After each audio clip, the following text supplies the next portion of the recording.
उधर जाने के लिए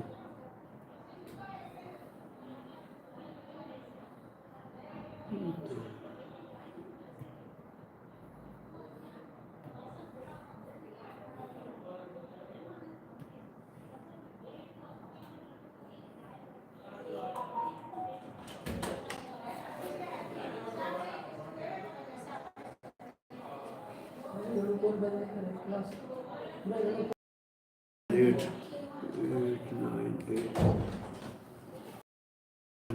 7, 2, 7, 9, 4, 1, 3, 2.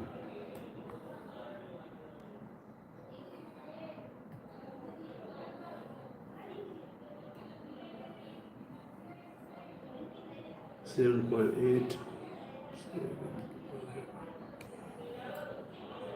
3, 4.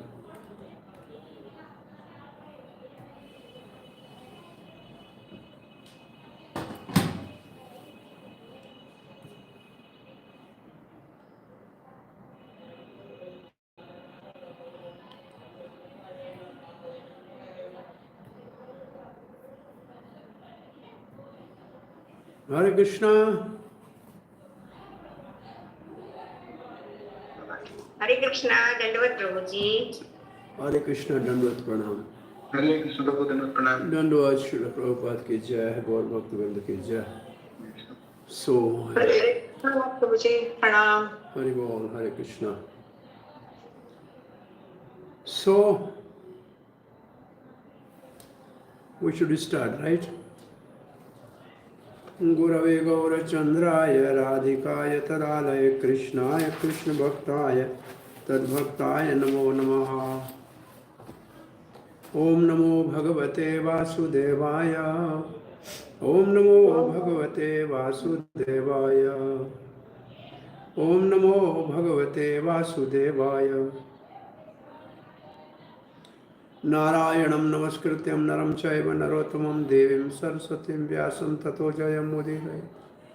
Nashtaprayesho Bhadresho Nityam Bhagavat Sevaya Bhagavati Uttama Shloke Bhaktir Bhavati Nashtaki Krishnaya Vasudevaya Devaki Nandanaya Cha Nanagopakumaraya Govindaya Namo Namo.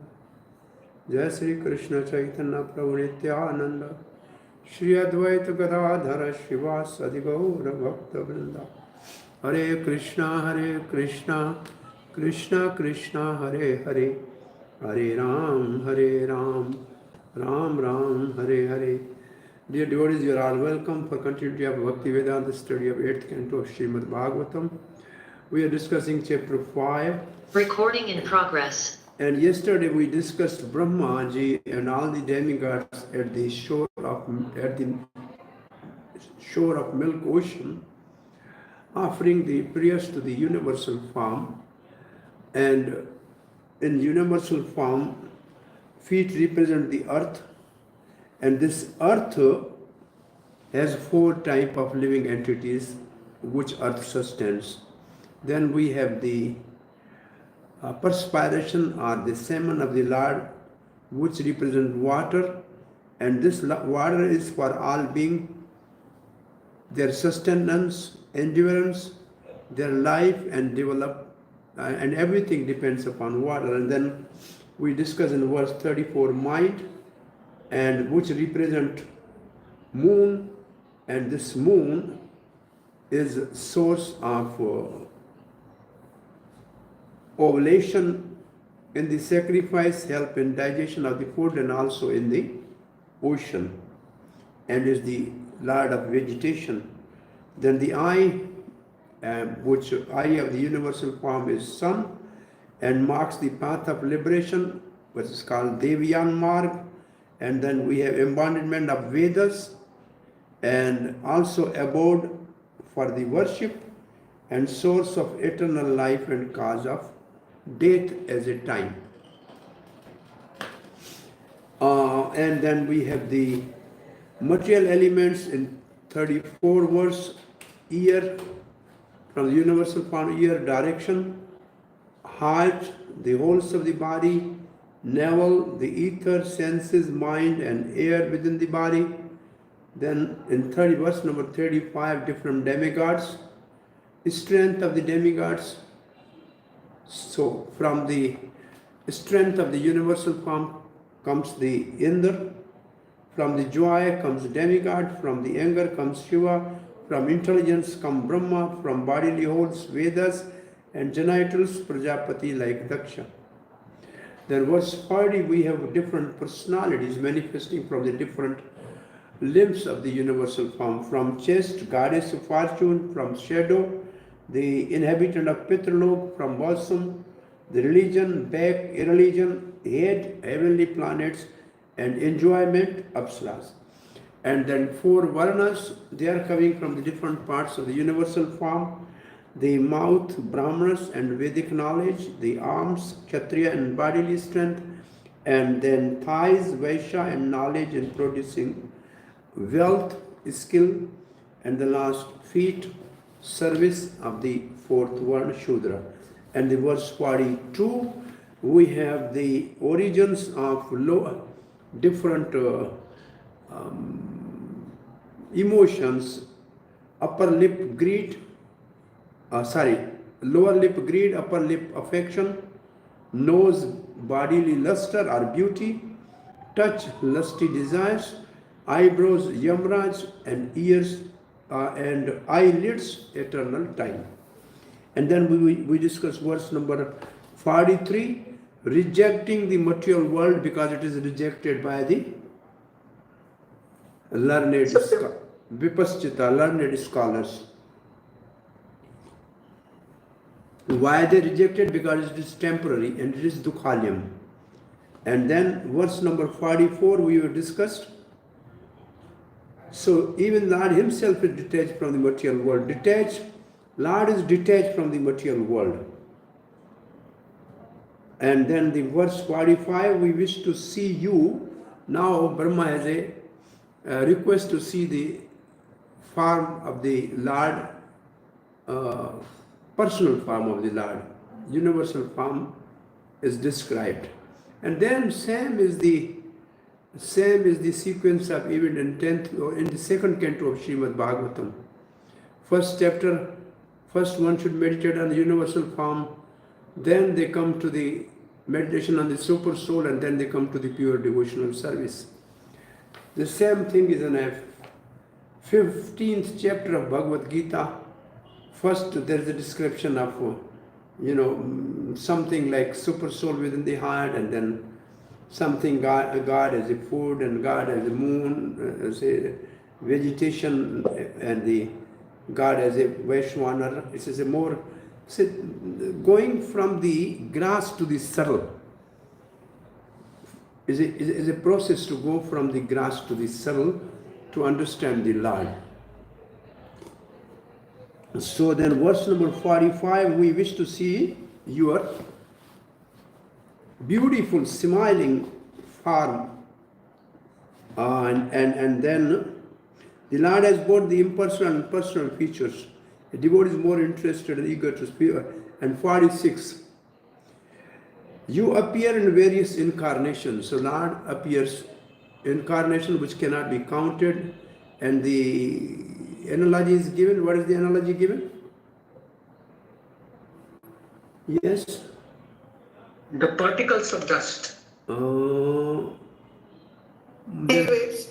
One more analogy was given, if you remember. The waves of the ocean, yes. Yeah, waves of the ocean. And from where this is taken? 11th canto, maybe? What about the first canto, before Krishnastu Bhagavan Swayam, a verse before that? What do you think? 1:327, yes. Yeah, before Indrali Vyakula Valam Mukham Mridyanti Yuga Yuga, Krishnastu Bhagavan. So before that, he has unlimited incarnations like the waves in the ocean.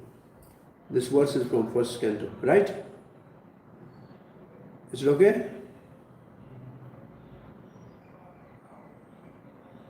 So now we are starting from verse number 47 today.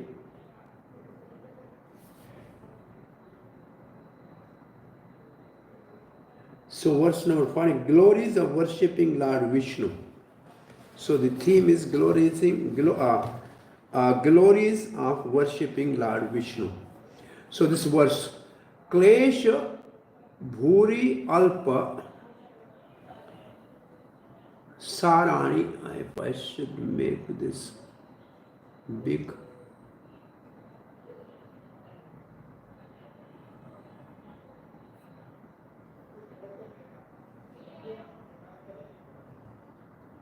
Hare Krishna. Klesha Bhuri Alpasarani Karmani Viphalani Va Dehi Nam Vishya Arthanam Na Tathaiva Arpitam Tvai. Now, karmis are always anxious to accumulate wealth for their sense gratification. But for that purpose, they must work very hard. Klesha. Yet, even though they work hard, the results are not satisfying. Indeed, sometimes their work results only in frustration. Very natural. But devotees who have dedicated their lives to the service of the Lord can achieve substantial result without working hard. These results exceed the devotees' expectations. Now, Srila Prabhupada is giving his personal realization. We can practically see how the devotees who have dedicated their lives for the service of the Lord in the Krishna conscious movement are getting immense opportunity for service to the Supreme Personality of Godhead without working very hard. The Krishna conscious movement actually started with only 40 rupees, but now it is more than 40 crore worth of property, and all this opulence has been achieved within 8 or 10 years. No karmis can expect to improve his business so swiftly. And beside that, whatever a karmi acquire is temporary and sometimes pathetic. In Krishna conscious movement, however, everything is encouraging and improving. The Krishna conscious movement is not very popular with the karmis because this movement recommend that one refrain from the illicit sex, meat eating, gambling, and intoxication. These are the restrictions that karmis are very much dislike. Nonetheless, in the presence of the many enemies, this movement is progressing, going forward without impairment. If the devotees continue to spread this movement, dedicating life and soul to the Lord Spirit of Krishna, no one will be able to check it. The movement will go forward without limits. Chant Hare Krishna. What do you think about this purport of Srila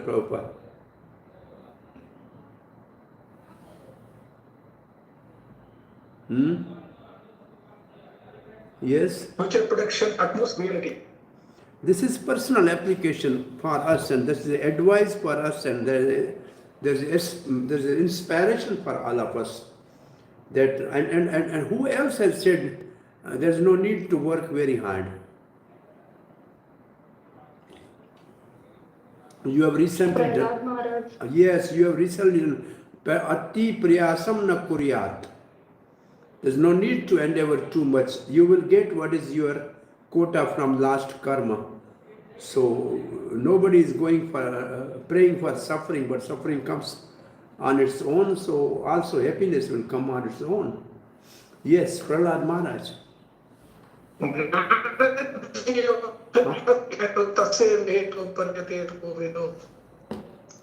You said something, Prabhu? Yeah, Narad Muni also stated in first canto, Taseva hetu parayate kovido nalabhate yasya brahmatam veda. Right. So are we following this, not endeavoring too much? And Krishna is providing everything. You, in 10th canto, 2nd chapter, in one of the purports, you will find Srila Prabhupada says, we have so many devotees, they have no fixed work, no fixed job, but Krishna is opulently providing them everything. There's one purport like that. And if you want to refer to one more purport in Bhagavad Gita, 18, I think 56 or 58, maybe 58. Krishna becomes intimate friend, one who fully dedicated his life, and he look after his devotees, and he look after the comfort of his devotees and give himself to his devotee. Not needs, comforts. This is also Prabhupada's personal realization. Yeah, I think 1858, Bhagavad Gita. Okay? So verse number? Yes, Prabhuji, it's 1858. Right. So verse 48, the theme is power of devotional activities. Devotional activities are very powerful. What is that? Navamaha karma kalpopi vipalla ayashaha varta arpitaha kalpate purushasyaiva sahi atma daito hitaha. Atma daito. Daito means very dear. So, activities dedicated to Supreme Personality God, even if performed in a small measure, never go in vain. Supreme Personality Godhead, being the Supreme Father, is naturally very dear and always ready to act for good of the living entities.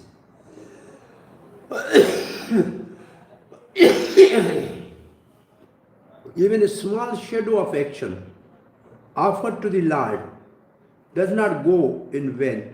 The Lord, the soul of all of the person, is affectionate, daite, to the person and acts as his benefactor, hittaha. Now, which verse is coming in your mind before we go to the purport? First line of the purport is that word.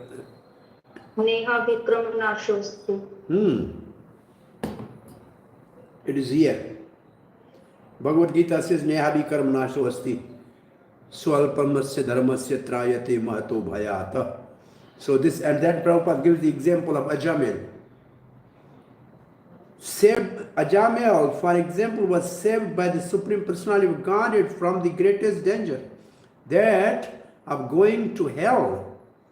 He was saved simply because he chanted the name Narayan at the end of his life. When the Ajamil chanted the holy name of Narayan, he did not chant knowingly. Actually, he was calling the younger son, whose name was Narayan. Nonetheless, Lord Narayan took this chanting seriously, and thus Ajamil achieved the result of Ante Narayana Matihi, Sumrtihi. Remember the Narayan at the end of the life, 216. If one somehow or other remembers the holy name of Narayan, Krishna or Ram at the end of life, he immediately achieved the transcendental result of going back home, back to Godhead. The Supreme Person of Godhead is actually the only object of our love. As long as we are in this material world, we have so many desires to fulfill. But when we come in touch with the Supreme Person of Godhead, we immediately become perfect and fully satisfied. Just a child is fully satisfied when he comes on the lap of his mother. Dhruva Maharaj went to the forest to achieve some material result by austerity and penance, but when he actually saw the Supreme Personality of Godhead, he said, I do not want any material benediction. Na varam yache aham. Na varam yache. I don't need any benediction. I am completely satisfied. Even if one wants some material benefits from serving the Personality of Godhead, this can be achieved extremely easily, without hard labor. Therefore, the Shastra recommends Akam sarva kamo va moksha kamo dardhi. This is the verse and translation. Even if one has material desires, one can undoubtedly achieve what he wants by rendering service to the Lord.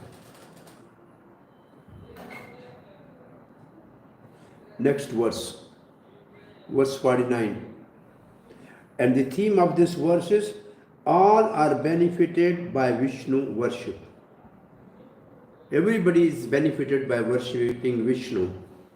Yatha, and this is the verse, and you will immediately remember the other verse. Yatha hi iskanda sakhanam tarora moola nisyena evam aradhanam Vishnu sarvesham atmanascha.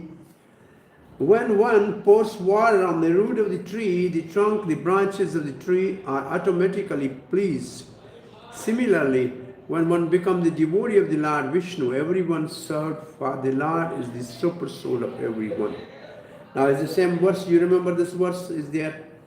But Prabhupada is starting from another verse from the Padma Purana, most probably, yeah. Aradhanam sarvesham Vishnu adhyanam param, and then Partaram Devi Tadhyanam Samarspannam. Of all type of worship, the worship of Vishnu is the best. And better than the worship of the Vishnu is the worship of his devotees, Vaishnava. There are many demigods worshipped by the people who are attached to the material desires, kamesthir, gyana, prapadyanti, anya devta. Because people are embraced by so many material desires. They worship Lord Shiva, Lord Brahma, Goddess Kali, Durga, Ganesh, Surya, and achieve different results. However, one can achieve all these results simultaneously just by worshipping Lord Vishnu. As stated in Bhagavatam, this is the verse, yeah? Yatha tarora mool nisyenena tat skanda upashaka. And the another example is ultimate with the food supply to the stomach, all the limbs are nourished. So Krishna consciousness is not a sectarian religious movement. Rather, it is meant to all embracing welfare activities for the world. One can enter the movement without discrimination in terms of caste, creed, religion, or nationality. If one is trained to worship the Supreme Person of Godhead, Krishna, who is the origin of Vishnu Tattva, one can become fully satisfied and perfect in all respects. Very interesting verse. I think you may not have seen oftentimes this verse. Now, there's another verse which is common verse in 4th canto, we know. Right? Now the last verse of this chapter. And the theme of this verse is obeisance unto the Lord. Let us offer obeisances unto the Lord. Namastubhyam anantaya dura vitarkyatma karmane nirgunaya guneshaya satvasthaya cha sampartam. You are right here, present. My Lord, all obeisance unto you, who are eternal, Anant, beyond limits of the past, present, and future. You are inconceivable in your activities. You are master of the three modes of material nature and being transcendent to all material qualities. You are free from material contamination. You are in control of all three of the modes of nature. But at the present, you are in favor of quality of goodness. Let us offer our respectful obeisances unto you. We offer respect to you who are unlimited, Anantaya. Namastasmai Anantaya. Whose actions are inconceivable, Durvitrakya Atma Karmane. By logic, you cannot understand, so it's inconceivable. Vitraka means logic. Who may or may not offer us material benediction, Nirgunaya Guneshaya, but who now maintains Sattva Gun in the universe. Sattva is Thaya. So Srila Prabhupada writes, Supreme Personality Godhead controls the material activities manifested by three modes of material nature. As stated in Bhagavad Gita, Nirgunam gunabhoktar evacha. Supreme Person of God is always transferred to the material qualities. Sattva guna, rajogun, tamogun. But nonetheless, he is their controller. The Lord manifests himself in three features, Brahma, Vishnu and Maheshwar, to control these three qualities. He personally takes charge of the Sattva as Lord Vishnu, and he entrusts the charge of the Rajo and Tamo gun to the Brahma and Shiva respectively. So ultimately, however, he is the controller of all the three gunas. The Lord Brahma expressing his appreciation said that because Lord Vishnu had now taken charge of the activities of the goodness, there was every hope that the demigods would be successful in fulfilling their desires. The demigods were harassed by the demons who were infested with tamoguna. However, as Lord Brahma has previously described, since the time of Sattoguna had now arrived, the demigods could naturally expect to fulfill their desires. The demigods are supposedly well advanced in knowledge, yet they could not understand the knowledge of the Supreme Personality of Godhead. Therefore, the Lord, addressed here as Anantai, is unlimited. Although Lord Brahma knows past, present, and future, he is unable to understand the ultimate knowledge of the Supreme Personality of Godhead. Here ends this chapter. Whether you will fulfill our desire or not, we do not know. You are unlimited. Though we are omniscient, we do not have your omniscience. We cannot surmise what you will do now. Your actions are inconceivable. But because I am merciful, Lord says, but because I am merciful, you can infer that I will fulfill the desire of Indra and other demigods. By your mercy, you do give material benefits arising from the gunas, nirguna, which are obstacle to the bhakti. But by your mercy, you give wealth arising from the gunas. Therefore, both results can be inferred. Why do you praise me if you have such doubts? Since now is the time for Sattoguna, and you are in charge of Sattoguna, you will increase the power of the Devatas who are in Sattoguna. They also believe that the Lord should not stop their material enjoyment, since they are not pure devotees.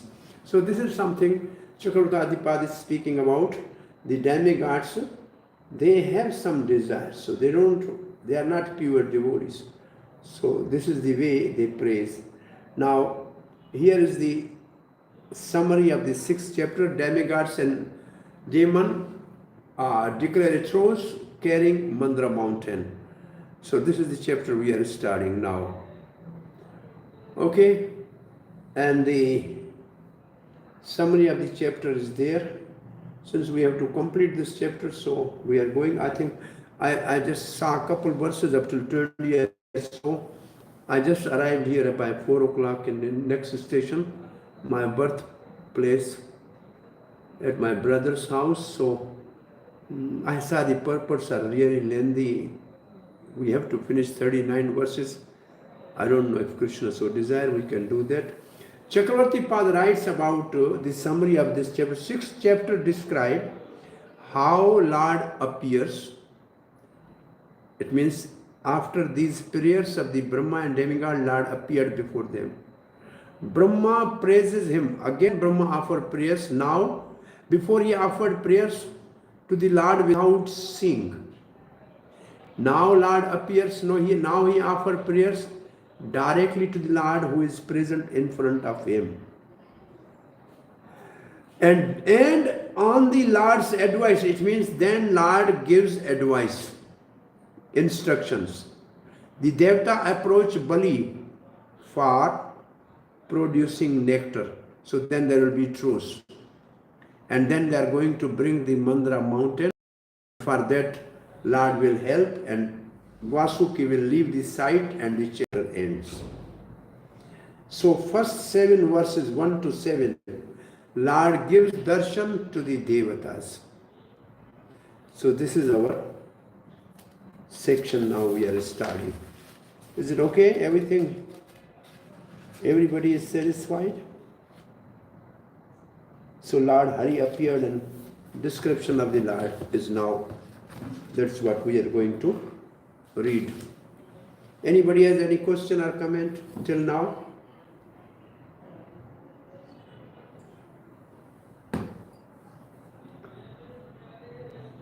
Hare Krishna.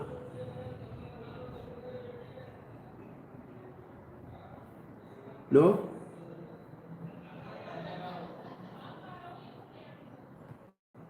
So we should continue?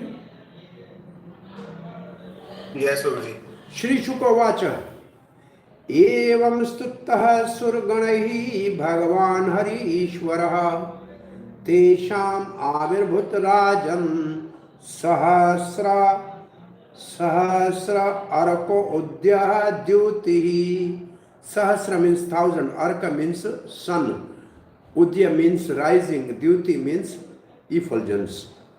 So it says, Sukdev Goswami said, O King Parikshit, the Supreme Personal Godhead Hari, being thus worshipped with praise by demigods and Lord Brahma, appeared before them. His bodily effulgence resembled the simultaneous rising of thousands of suns.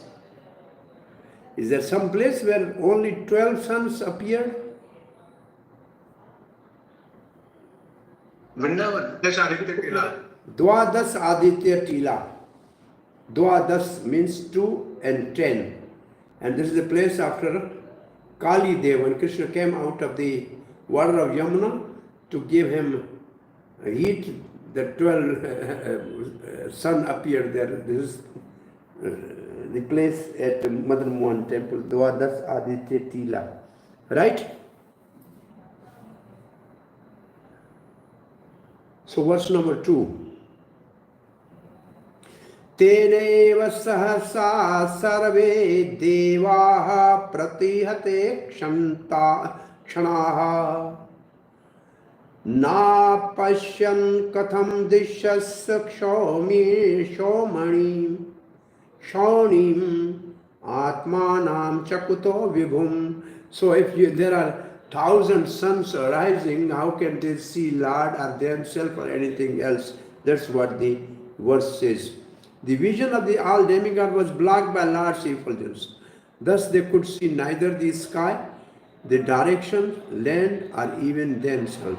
What to speak of seeing the Lord who was present before them. Now the verse number 3 to 7. This is the description of the different personal features of the Lord. Vrancho Bhagavan Drishtva Saha Sarvena Tam Tanum Swilcham Markatashyamam Kanjagarbharunek Akshanam Tapta Hema Vaddatena Lasat Kaushai Vasa Prasanna Charuhu Sarvangim Sumukhim Sundara Bhruvam Mahamani Kirtena Keyurabhyam Chabhushitam Karnabharana Nirbhata Kapola Shri Mukhambojam Kanchi Kalapavalaya Haranipura Sobhitam Koshubhata Bharanam Lakshmim Vibhratam Vanamalinam Sudrashamadibhi Swastrair Murti Madibhi Upashitam Tushtavadeva Paravaraha Sahasraha Purusham Param Sarva Amar Ganaisakam Saravangaihi Avanim Gataihi. They just fell down on the ground. Avanim means Mother Earth. So Lord Brahma along with Lord Shiva saw the crystal clear personal beauty of Supreme Personal Godhead, whose blackish body resemble a market gem, whose eyes are reddish like a depth of a lotus, whose dressed with a garment that are yellow like molten gold, and whose entire body is attractively decorated. They size beautiful smiling lotus-like face, crowned by the helmet bedecked with the valuable jewels. The Lord has attractive eyebrows, and his cheeks are adorned with earrings. Lord Brahma and Lord Shiva saw the belt on Lord's waist, the bangles on his arms, and necklace on his chest, and the ankle bells on his legs. The Lord bedecked with flower garland, the neck is decorated with coats of gem, and he carries with him the goddess of fortune. In the form of,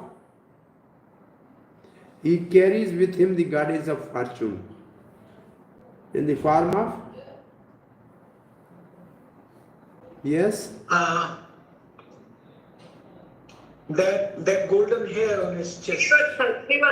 Sri Vatsa Chinna. Sri Vatsa Chinna. Chinna means mark. Sri Vatsa mark, right. And his personal weapon, like his disc club, when Lord Brahma, along with Lord Shiva and other demigods, thus saw the form of Lord, they all immediately fell to the ground, offering their obeisances. Ani Patito. Now, next section, 8 to 15, Brahma's prayers to the Supreme Lord. So now face-to-face prayers. Sri Brahma Vacha. Ajata janam stitihi sanyamaya gunaya nirvana sukaraniyavaya anorani maha pariganya dhamine mahano bhavyaya namo namaste. Lord Brahma said, although you are never born, your appearance and disappearance as incarnation never cease. You are always free from material qualities, and you are the shelter of transcendental bliss resembling an ocean. Eternally existing in your transcendental form, you are the supreme subtle of the most extremely subtle. We therefore offer respectful obeisance unto you, the Supreme, whose existence is inconceivable. Brahma said, I offer repeated respect, namo namaste, to the Lord who has no destruction of his birth and action, ajat janam stiti samya maya, who is without material qualities, agunaya, who but full of auspicious qualities as Bhagavan, nirvana, sukha arnavaya. Arnavaya means ocean, ocean of good qualities. Who is a Brahma, full of happiness, of liberation, Mahanubhavaya, who is Paramatma, smaller than the atom, Anur Anima, and who has an innumerable forms which manifest him formed by his Achintya Shakti. Apariganya Dhamane. Srila Prabhupada's purport is quite lengthy. First is, Lord says in Bhagavad Gita, Ajopi Sannavyatma. It means I am unborn and I appear by my own Yogamaya. Then again Bhagavad Gita quoted, Jada Jada Dharmasya. So next this verse is described. Thus, although the Supreme Lord is unbound, there is no cessation to his appearance in different forms as incarnation like Krishna and Lord Ram. Since his incarnations are eternal, the various activities performed by these incarnations are also eternal. The Supreme Personality of Godhead does not appear because he is forced to do so by karma, like ordinary living entities who are forced to accept a certain type of body. It is to be understood that the Lord's body and activities are all transcendental, being free from the contamination of material modes of nature. These pastimes are transcendental bliss to the Lord. The word apariganaya dhamane is very significant. There is no limit to the Lord's appearance in different incarnations. Apariganya, you cannot measure. All of these incarnations are eternal, blissful and full of knowledge. Chakravarti Pad writes, Lord does not have the destruction of his birth and maintenance. This means the form of Krishna and Ram have eternal birth and maintenance. That maintenance means that his form perform activities. Since no conscious being exists without action, however their actions are also eternal. The Lord is without material gunas, without inferior qualities. Vishnu Puran says that he has all auspicious qualities. Bhagavan means the person endowed with 6 auspicious qualities. Lord is also Brahma, an ocean of happiness, of nirvana. He is also Paramatma, smaller than atom. His form is beyond measurement. Aparigamaya dhamane. Therefore, I have respect to him. This implies that though normally a form has a limit, his form manifests though through his achintya shakti, so is unmeasurable. Now, verse number 9. Rupam tvaitad purusha rishabheyam purusha rishabhejeyam shriyoho arthibhi vaidika tantrikena yogena dhata sanastri lokan pashyami amosmin oha vishwamurto. So here I'm reading from Chakravarti Pad's translation. O best of person, Purusha Rishabh means best. O Supreme Director, Dhata, your form is always worthy of worship. Tvat etat rupam ijyam means worship. For those who desire the highest benefits, Shriyo Arthabhihi. Through the Vedic and Pancharatric method, Vedic Pancharatric Yogena, I clearly see na pashyami, the 3 words in you, the form of universe. Oha Vishwamurto. Srila Prabhupada writes, the Vedic mantra says, Yasmin Vigyate Sarvam Evam Vigyatam. Bhavati, Mandukya Upanishad. When the devotee sees the Supreme Personality guarded by his meditation, or when he sees the Lord personally face to face, he becomes aware of everything within this universe. Indeed, nothing is unknown to him. Everything within this material world is fully manifest to a devotee who has seen the Supreme Personality of Godhead. Bhagavad Gita 4:34 says, how we can know the God? Tadvidi pranipatena pariprashnena sevaya upadekshanti te gyanam gyaninam tattva darshana. Anybody can explain what is the meaning of pariprashnena?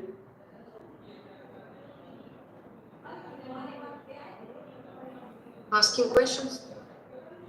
It's simple. Why then ask? Why should I ask this question if it is so simple? Asking questions related to Krishna only. There is too extreme.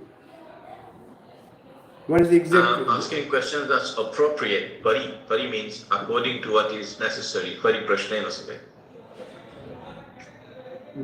Actually, word to word meaning, if you do look at that, it says transcendental inquiries. It's called transcendental inquiries. Pari means transcendental, beyond this material realm. So if you go to the spiritual master, never ask anything of this material world, all your problems, but just ask, how can we serve Krishna? How can we practice devotional service? What is the easiest way to always be engaged in devotional service? Pariprashnena. And pranipatena is not patena, pranipatena, prakrishtena rupena patena. It means taking shelter of. It's not simply paying obeisance, but taking shelter, sitting at his feet, inquiring transcendental inquiries, and rendering service means following his instructions. Then this merciful person will actually enlighten us, because he has seen the absolute truth. Okay, now after finishing just try to learn this translation. Lord Brahma is one of these self-realized authorities. Swayambhu, Narada, Shambhu, Kumaro, Kapilo, Manu. One must therefore accept the disciple section from Brahma, and then one can understand the Supreme Personal God in fullness. Here the word Vishwamurta indicates that everything exists in the form of the Supreme Personal Godhead. One who is able to worship Him can see everything in Him and see Him in everything. Chakravarti Pad writes, Sridhar Swami explained that Brahma shows the Lord's body is eternally manifest and full of power. This means that the Lord's form is eternal and immeasurable. One should see his explanation of this verse. O best person, that form is always to be worshipped by Vedic and Pancharatric method, Yogena, not just at the present moment. You Devatas are also famous as object of worship. His Lord is saying, oh, Brahma is saying true, but they are all included in your worship. Oh, it is clear, I see all of us and three worlds in you, because you are the form of universe. Thus your form, though limited, is unlimited. Verse number 10. Tvaya agar asit tvaya madhya asit tvaya anta asit idam atma tantare tvamadiyam to jagato asya madhyam ghatasya mritasneva paraha prasmat. So last line is a analogy. Ghatasya means earthen part. Mritasneva means earth. So from the mud, the earthen part is made, and when the part is broken, then it becomes mud. So Vishnu or Krishna is like that? No. Parasmat is beyond that, is not like that. So here is a translation. My dear Lord, who are always fully independent, this entire cosmic manifestation arises from you, rests upon you, and ends in you. Your Lordship is beginning, sustenance, and end of everything. Like the earth, which is the cause of an earthen part, which support the part, and to which the part, when broken, finally returns. But there is a meaning to the parasya. Here is the word. This universe arises from you. Idam tvai agar asit. Rests upon you, tvai madhya asit. And ends in you, tvai anta asit. Who are fully independent, Atma Tantri. You are the beginning, sustenance, and end of everything. Tvamadi anto asya jagato madhyam. Like the earth, which is the cause of an earthen part, which support the part, and into which the part, when broken, finally returns. But you are different from Prakriti. Paraha parasmat. Paraha parasmat. But you are different from the Prakriti. Shri Chakravarti Pad writes, Brahma explained how Lord is the form of universe, just as the earth of the part remains in the beginning, middle, and end. You remain in the beginning, middle, and end. But the transformation of earth into part is the example. In this example is rejected. You are different from Prakriti, Parasmat. Prakriti or Pradhan transform into the universe, not you. So this is a little technical part of this purport, okay?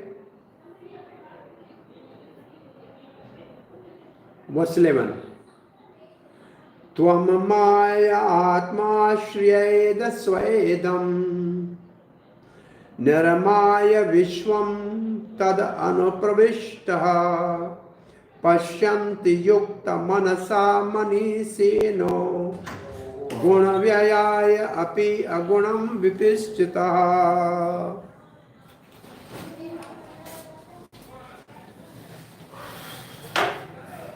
Having created this universe, Nirmaya Vishwam. Some word Nirmaya is coming in your mind somewhere? Because this is the verse some devotees recite before starting class. I'm giving a hint. This is Nirmaya Shete Yadmoshu Purusha. yeah, this is It the is verse. from Sukadev Goswami's This is a Mangalacharita. prayer of Sukdev Goswami. Niramaya Sete. This is very. You have created this body. You are lying down in this body. So please, vachas alankrita. My words, please decorate my words. I should only speak what you desire or inspire. That is the meaning, right? Nirmaya. Nirmaya means created. Having created this Nirmaya Vishwam by Maya, which is dependent on you, Atma Ashriyaya, you enter into it as Garbhodakshaya Vishnu. Tvam Swedam Tad Anu Pravishtaha. Those who concentrate their mind, Manasa Yukta, who have discernment, Manishnaha, and who know the conclusion of scripture, Vipaschitaha, see, Pashyanti, that you remain untouched by the guna or gunam. Though the guna transform continuously, guna VIHE B V. Srila Prabhupada's purport. Bhagavad Gita, Maya Dakshana Prakriti Suyate Characharam. And after the translation, the material energy creates, maintains and devastates the entire cosmic manifestation because of the direction given by the Supreme Personal Godhead, who entered this universe as Garbhodakshaya Vishnu, but is untouched by the material qualities. In Bhagavad Gita, Lord refers to Maya, the external energy which creates this material world, as a Mama Maya, my energy, because this energy works under the full control of Lord. These facts can be realized only by those who are well versed in Vedic knowledge, Vipaschita, and advanced in Krishna consciousness, Manishniya, something like that. This means that Prakriti and Pradhan is the cause of universe, not me. This is Vishnu is saying. Or this means that Prakriti and Pradhan, because they transform, they are the cause of the universe, not me. Brahma responds, you create this world by your Shakti. Though you are different from it because it is your Shakti, non-different from you, it can be said that you create this universe, not the Shakti. And then you enter into the universe and remain there. What is that Maya? It takes shelter of you, Atma Ashriya. It is dependent on you. When the guna transform, guna VIHE, though you are in the universe, you remain devoid of guna, free from guna. People with concentrated minds see you in this way. These persons have discriminant manishana, thus they are wise, vipaschita, knowing the conclusion of the scriptures. Those who do not see you in this way are not wise, are not discerning, and not concentrated mind. They are blind. Verse 12. Udaganim medhasyamritam cha gosho bhoya anam abodhyamane cha vritam yagnahi manushyaha dhyantihi tvam gunesho buddhaya kavayo vadanti.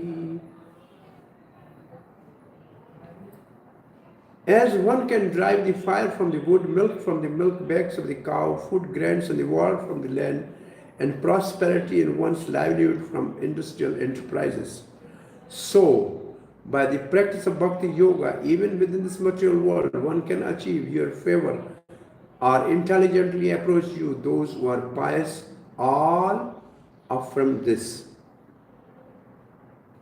As one can drive the fire from wood, milk from the cow, food, grain and water from the earth, land, and livelihood from endeavor, so by the practice of bhakti yoga, humans can realize you in the gunas and by intelligence proclaim this. Now, here there is a lengthy purport. Although Supreme Personal Godhead is nirguna, not to be found within this material world, the entire material world is pervaded by Him, as stated in Bhagavad Gita, Maya tatam idam sarvam. The material world is nothing but an expansion of Lord's material energy. An entire cosmic manifestation rests upon Him. Matistani sarvabhutani. Nonetheless, the Supreme Lord cannot be found here. Na chaham teshu avastitam. A devotee, however, can see the Supreme Person of Godhead through the practice of Bhakti Yoga. One ordinarily does not begin to practice Bhakti Yoga unless he has practiced it in previous births. Who is eligible for Bhakti Yoga? Sadhan Bhakti. Who is eligible for Vedic Sadhan Bhakti? Yes.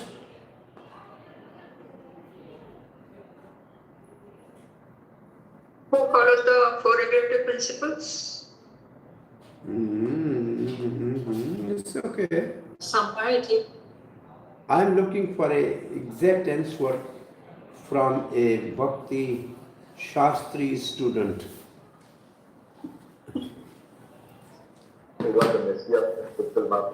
This is I'm asking from Nectar of Devotion. Hare Krishna, Prabhu. Prabhu, in Nectar of Devotion, it's written that one who is not too much attached to karma or detached from karma, and also one who is not too detached from jnana and attached to jnana are eligible for bhakti.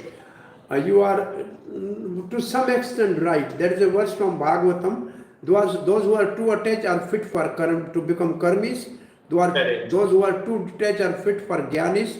But those who are not too attached and not too detached are fit for bhakti, because there is a feeling in bhakti. That is okay. But still I am looking for another aspect. Those who One are who has able, the mercy of the Now say again, Advait, say again. who has the mercy of the devotees of Krishna. Okay, this is he this easily is attains to the almost process of 90% devotee. okay. It's 90% okay. It's only by association of devotee one can start practicing bhakti. But how somebody come in contact with devotee, that is also, Rupa Goswami says, is a prior. Right, Bhakti Unmukhi Sukriti. Many Or shraddha, which is Gita, or shraddha. many lifetimes agyat sukriti of devotion bring somebody near to the devotees. Ultimately, the devotees' association and instruction are the real cause of bestowing bhakti. But before that, somebody must have done this, is what is written here. Moreover, one can begin bhakti yoga only by the mercy of spiritual master, or begin the practice of bhakti unless he has practiced in his previous birth. This is Rupa Goswami's Bhakti Rasamrita Sindhu, okay? Moreover, one can begin bhakti only by the mercy of spiritual master, means devotee, and Krishna, Guru Krishna Prasade Paya Bhakti Lata Bij. The seed of devotional service is obtained by the mercy of Guru. And what is the seed of devotional service?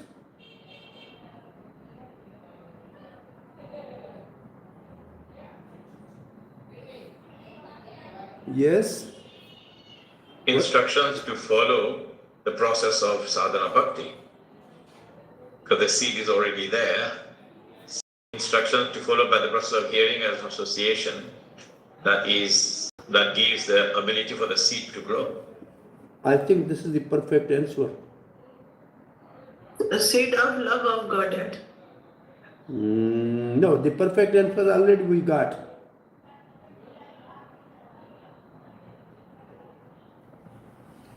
What is that? Rules and regulation of devotional service given by a spiritual master, seed of devotional service. This is in Chaitanya Charitamrita where this verse is quoted. From where this verse is quoted, okay? Seed of devotional services, rule and regulation of devotional service. Okay. What is Bhakti Latikara Bija?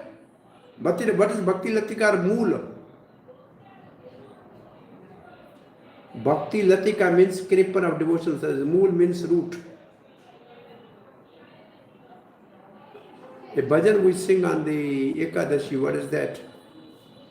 Shuddha Bhakata Charana Renu Bhajana Anukula Shuddha Bhakata. And what is the next line? Bhakata Seva Bhakta Latikara Mula. By rendering service to the devotee, is actually root of the creeper of devotional service. Latikara Mula. What is Latikara Mula? Bhakta Seva. And what is Bhakta Seva, by the way? Hearing Harikatha from devotee. That is the right answer. Bhakta Seva means hearing submissively from authoritative devotee. That is Bhakta Seva. Okay, good. So only by the practice of bhakti can one achieve the favor of Supreme Personality of Godhead and see Him face to face. Premanjan Sarita Bhakti Vilochanayana Sant Sadeva Hrideshu Lokyanti. One cannot see the Lord by other methods like karma, gyaan or yoga. Under the direction of a spiritual master, one must cultivate bhakti, Sharvanam Kirtanam Vishnu, Sumaranam Pada Sevanam. Then even within the material world, although the Lord is not visible, a devotee can see Him.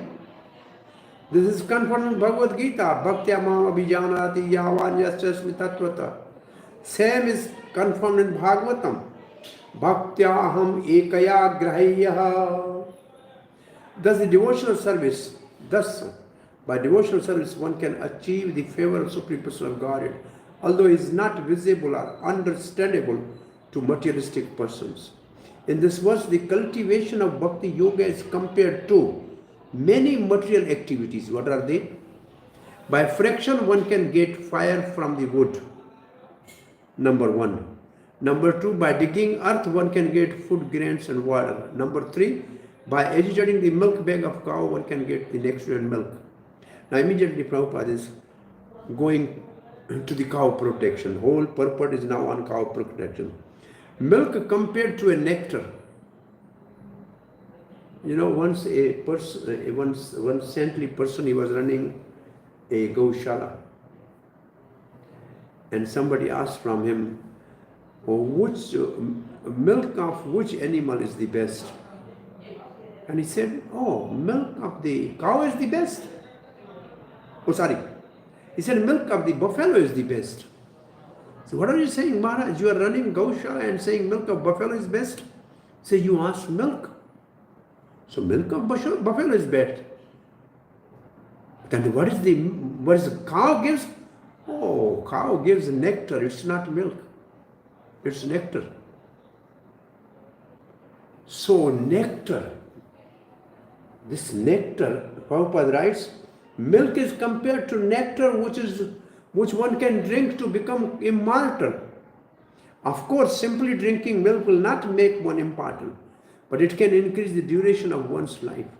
In modern civilization, men do not think milk to be important, and therefore they do not live very long. Although in this age, men can live up to 100 years, their duration of life is reduced because they do not drink large quantities of milk. And Prabhupada, one day he was drinking hot milk from a bowl with a spoon, and then laughingly said, hot milk goes to the bread and cold milk goes to the drain. And then he left the spoon. If the milk is hot, it goes to brain. If milk is cold, it goes to drain, means just you have to pass urine, that's all.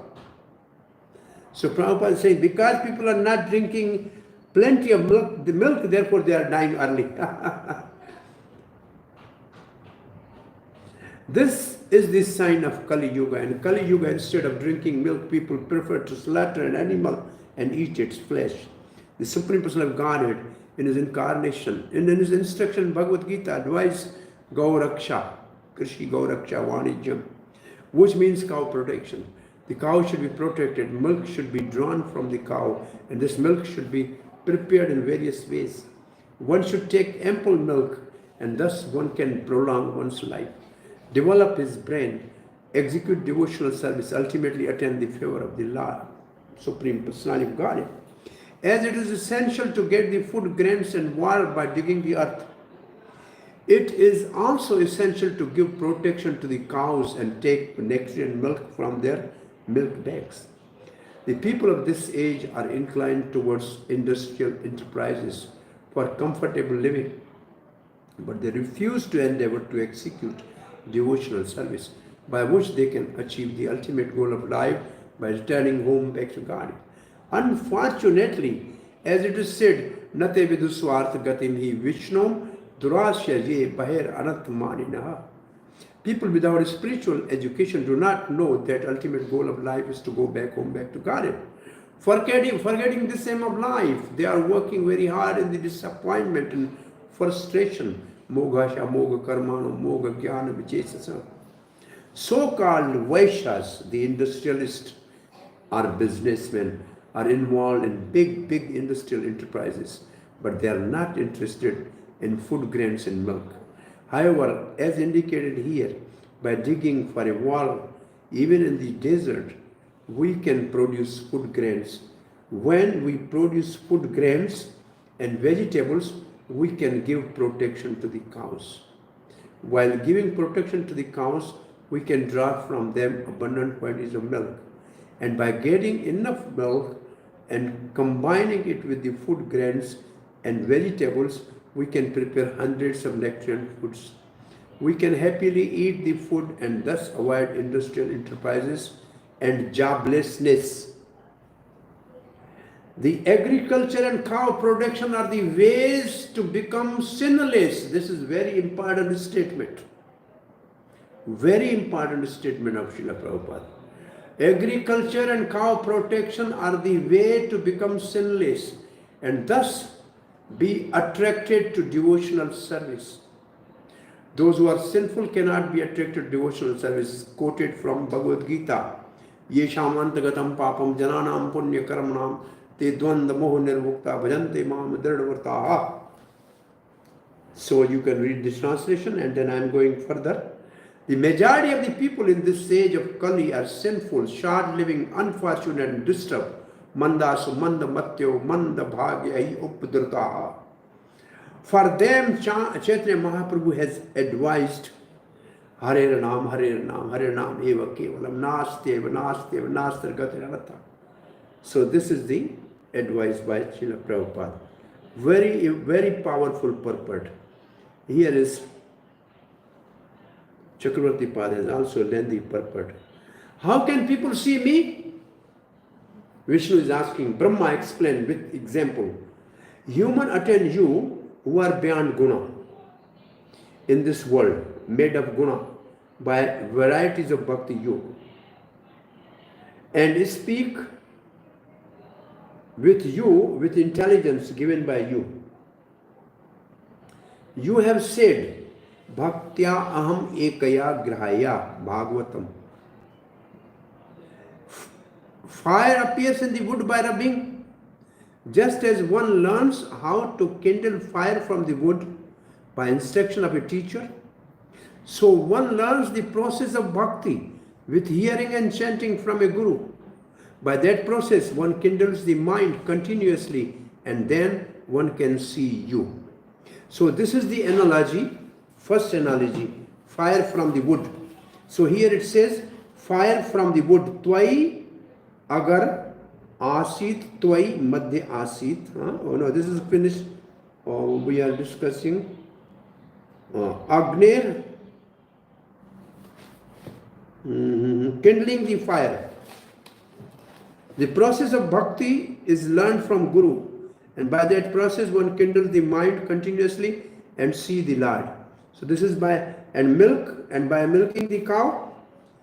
If the cow first suck the udder, the milk flow easily, and if one has the help of a devotee, the process of bhakti become easy. So because the cow first touches, then the milk comes. So if you have association of devotee, then you get the nectar and you get the devotion.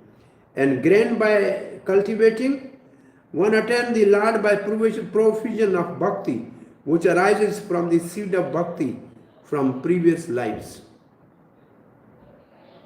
War by digging land, If one has previous association with devotees, one attends strong bhakti, and by this obstacle disappears, and one attends the Lord. And earning livelihood by endeavoring, those who have attained bhakti attend the Lord eventually simply by worshipping Him. These are the few things from purport of bhakti of Vishwanath Chakravarti Thakur. Oh, here is this. Yasya swarupam kavyo vipaschitoho guneshu darusu evajata. Similar verses in 5th canto, 18th chapter, 36. Just as a person churns fire from a piece of wood, a learned person and devotees desiring to see you make your form visible, which is invisible, by performing karma and accepting its result. They do this by concentrating mind on your name and form. I offer respect to you, whose nature has been described. An example is given to show that if one has the help of a devotee, the process becomes easy. By milking the cow, one obtains milk. If the calf first sucks the udder, which means a association of devotee, the milk flows easily. An example illustrates the fact that one attains you by provision of bhakti, which arises from the seed of bhakti, that is, digging the earth from the previous lives. This is like obtaining food by cultivating earth from the seed. An example is given to show that if one has a previous association with devotees, one attains strong bhakti, and by this obstacle disappear. Thus one can attain Lord by digging the earth. So these are examples from here which are what is the result of rubbing the wood getting fire compared to what is the result of digging the earth getting food grains and water represent, and what is the endeavor represent, and what is the milk from the cow orders represent as for the bhakti. So we are going to the verse number 13. Evam tvam vayam nath samujjhanam sarojannabhati chire pistaratham drishtva gata nivartam adhyah sarve gaja dvarta eva gangam ambu. Haha, gaja, elephant. Ganga ambu, water of the Ganga. Dvarta eva, when he is in a forest fire, he just jump into the water of Ganga and is relieved.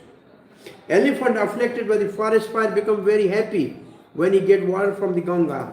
Similarly, O my Lord, from whose navel grow lotus flowers, since you have now appeared before us, we have become transcendently happy by seeing your Lordship, whom we desire to see for a long time. We have achieved our ultimate goal.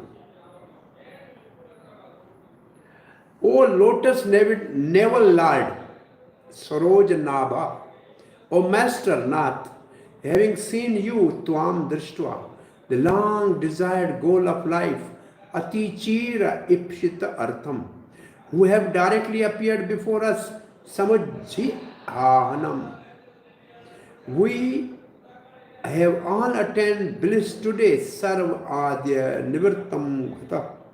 Just as the elephant afflicted by the forest fire, Dwa Arth Gaja Eva, attain bliss in the water of Ganga Ambas. Srila Prabhupada's purport. The devotees of Lord are always very eager to see the Supreme Personality of Godhead face to face, but they do not demand that the Lord come before them.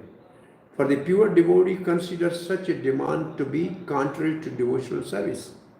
Chaitanya Mahaprabhu teaches this lesson in Sikshastram Adarshanam Maramhatam Karutova. The devotee is always eager to see the Lord face to face, but if he is broken hearted because he cannot see the Lord, even life after life, he will never command the Lord to appear. This is a sign of pure devotional service. Therefore, in this verse, we find the word Atichir Ipshit Artham, meaning that the devotee aspires for a long time to see the Lord. If the Lord by his own pleasure appears before the devotee, The devotee feels extremely happy as Dhruva Maharaj felt when he personally saw the Supreme Personality of Godhead. When Dhruva Maharaj saw the Lord, he had no desire to ask the Lord for any benediction. Indeed, simply by seeing the Lord, Dhruva Maharaj felt so satisfied that he did not want to ask Lord for any benediction. Swamin Kirtartho Asmin, I am satisfied, my master. Varam na yache, I don't want any benediction. A pure devotee, whether able or unable to see the Lord, always engaged in Lord's devotional service, always hoping that at some time the Lord may be pleased to appear before him, so that he can see the Lord face to face. We have become successful. Okay, this is okay now. Now verse number 14.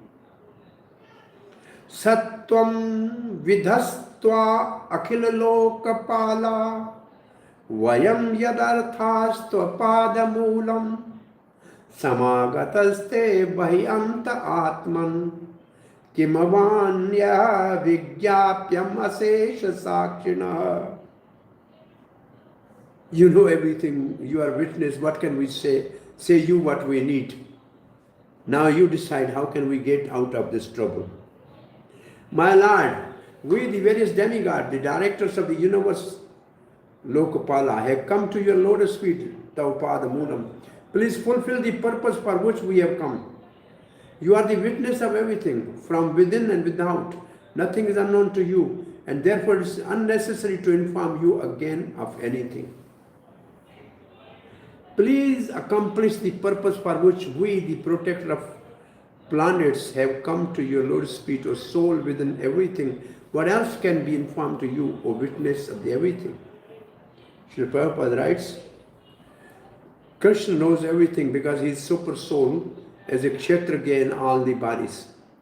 Individual soul knows soul the proprietor of their individual body, but the Supreme Godhead proprietor of all bodies. Since he is the witness of everyone's body, nothing is unknown to him. He knows what we need. Our duty therefore is to execute devotional service sincerely under the direction of spiritual master. Krishna by his grace will supply whatever we need in executing our devotional service. In this Krishna conscious movement, we simply have to execute order of Krishna and Guru. Then all necessities will be supplied by Krishna even if we do not ask for them. What is the order of Guru and Krishna? What is the order of Guru and Krishna?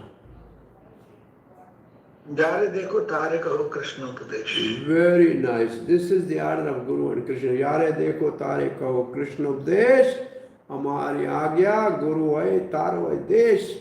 That is the agya, right? Okay.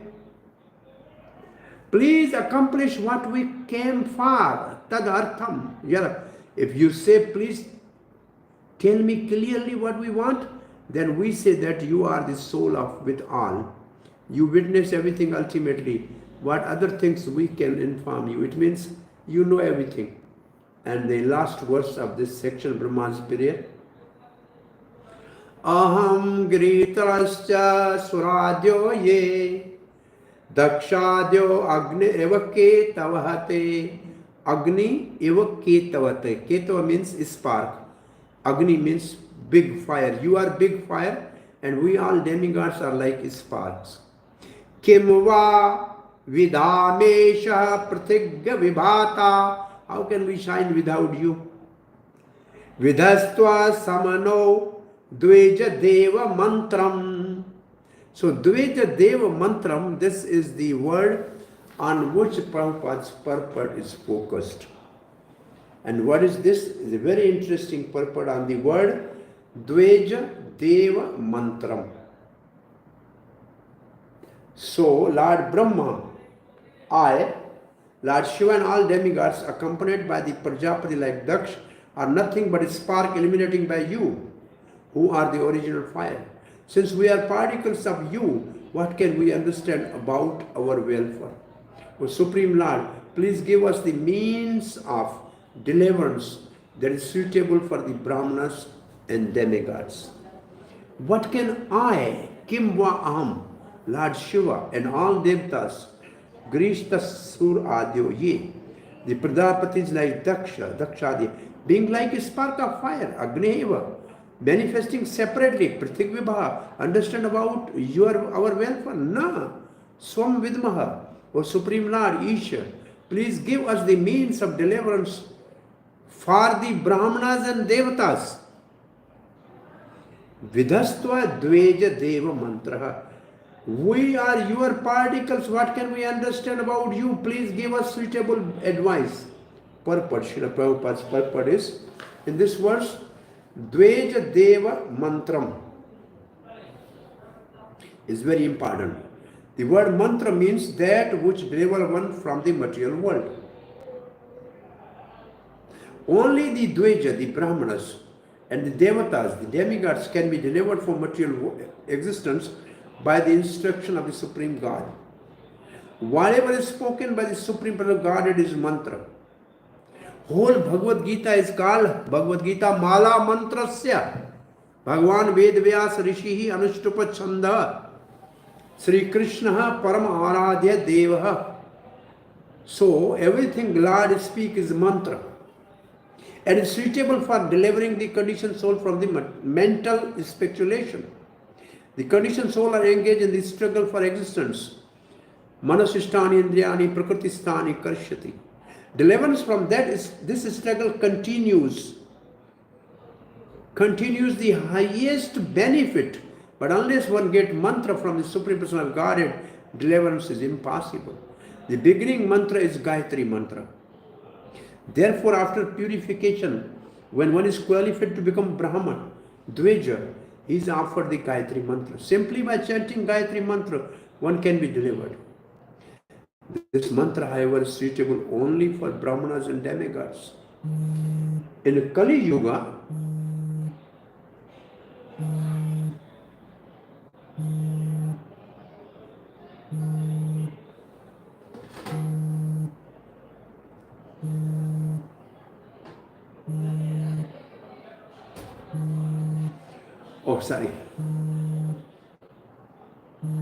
in Kali Yuga, we are all in a very difficult position in which we need a suitable mantra that can deliver us from the dangers of this age. Therefore, Supreme Person of Godhead, in his incarnation as Lord Chaitanya, gives the Hare Krishna mantra. Hare Nam Eva Kevalam, Kalau Nastev Nastev Gadyanata. In this age,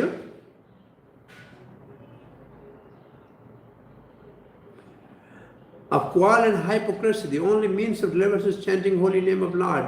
There's no other way. There's no other way.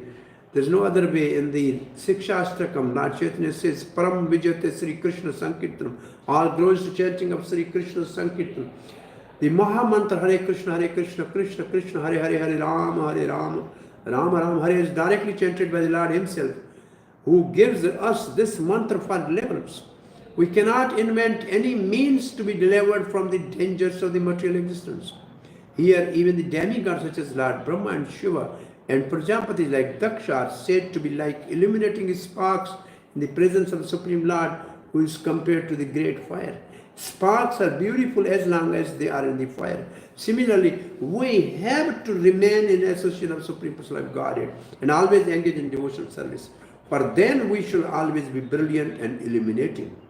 As soon as we fall from the service of Lord, our brilliance and illumination will immediately be extinguished, or at least stopped for some time.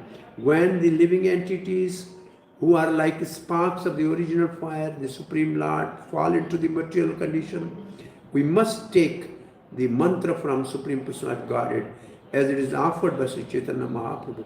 By chanting this Hare Krishna mantra, we shall be delivered from all difficulties of this material world. Chakravarti Pad writes, you are not omniscient. You are very intelligent. You may not be, but you are very intelligent, Brahma, and very clever. So please tell us the solution to this problem, so that even though you can do nothing, I can accomplish it. And then Brahma says, We are like a spark of fire. Ketu means a spark or a flame. We are manifested from you with separate forms. We do not know what is best for us at all. Therefore, you must do what is most beneficial and teach us a method for the Brahmanas and Devatas. Let our intelligence and cleverness go to hell. Now next section, 16 to 25. Lord instruct Devata to make a truce with demons. Okay, anybody has any question or comment, or we should continue? Yes, Prabhuji. I have one question related to Gayatri Mantra. Yes. Why one becomes eligible to chant the Gayatri Mantra when he takes second initiation? Why not before that? What is written in this line is that when one is purified enough, then he is eligible to chant Gayatri Mantra, and this mantra is only chanted by the Brahmanas and demigods. I am not Brahman yet. If I take Brahman Dikshit, I become Brahman Dikshit, only then I will be pure. Because it says only Brahmans and demigods, it means those who are in the mode of goodness can chant this Gayatri. Because demigods are in mode of goodness and Brahmins are in mode of goodness. It means those who are in mode of goodness can chant Gayatri Mantra actually. So one has to come to the stage of goodness primarily, and Brahman is one who by his karma and by his by his guna means goodness, and by his karma means preaching, deity worship, cooking for the deities, reading scripture, speaking scripture. These are the Brahman's functions, and the Brahman's characteristic and duties. When somebody acquires, then he is awarded Gayatri Mantra and asked to chant that mantra.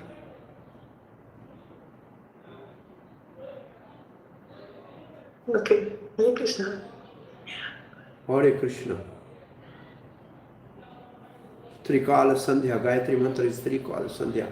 Prabhupada very honestly written, the Gayatri Mantra is the primary mantra given in the Vedas for the purification. It is given to the purified person to see God. And I remember our elderly parents, olden days, at least in the morning, used to chant minimum for 2 hours or so Gayatri Mantra only. And their life was very simple, austere and pure. And they were chanting and they were satisfied. No help. One thing, Prabhuji, I used to chant Gayatri Mantra before I came into this Krishna consciousness. So many people are chanting, but there is no result. There is no result. Okay. Yeah, so many people can get the revolver and the bullets, but if they are not trained, then they cannot save people. They can only kill people. Basically, the weapons are for protection, not for killing. So Gayatri Mantra is for us protecting from Maya. So by chanting, if we are protected, it's good. If it's not protected, then it's just words. All mantras are words until unless they are received from parampara, number one, and number two, they are chanted properly with purity and determination.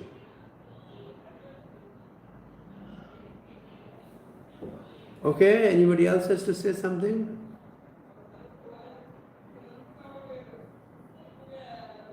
Sri Shuka was. Yes? Yes, yes. Krishna Prabhu has his hand up. Continue? No. Ramanand Krishna Prabhu has. Sorry, Ravana? Ramanand Krishna Prabhu has his hand up. Oh, Ramanand Krishna Prabhu's hand is up. I can't see. Oh, Ramanand Prabhu, yes. What is your question? Yes, Hare Krishna Pujanapana. In verse number 14, like demigods, they are appealing to the Supreme Personality of Godhead that we have come to your lotus feet, so and please fulfill our purpose. So basically, what is the purpose of demigods here? For which they are asking? Purpose was that they have lost their heavenly planet. They are incognito because Bali Maharaj was now protected by Brahmanas and he has done the Vishwajit Yagya. Somehow the demigods, because of the curse of the Durvasa Rishi, becomes Shrihin. They have lost all the opulences, so they went there to get their opulence back. That's it.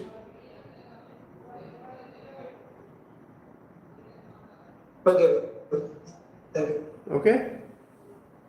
Prabhuji, I have a question. Yes. In verse 11, Brahmaji says that those who are advanced in Krishna consciousness, who are in full knowledge, can see with clear mind that you exist within transformation of material qualities and your presence is untouched by these qualities. We kind of know theoretically, Lord is untouched, He is not controlled by three modes and all that. But what do they see? What do they see clearly? And one is, Though you are, disadvantaged. this is the verse number 11, involved yet unaffected. Involved yet unaffected. Though your Maya you create, through your Maya, though your Maya you create this universe and enter into it. Thoughtful and pure devotees, well versed in Vedic knowledge, vipaschita, see you untouched by material qualities, gunas, though you exist within their transformation. It is like this. Now you read the very famous verse of Bhagavad Gita 4:9.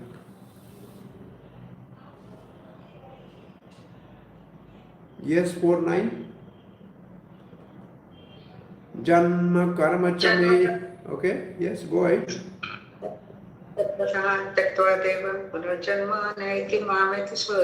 So, anybody who knows my transcendental or alokik appearance and activities in this material world will immediately be liberated.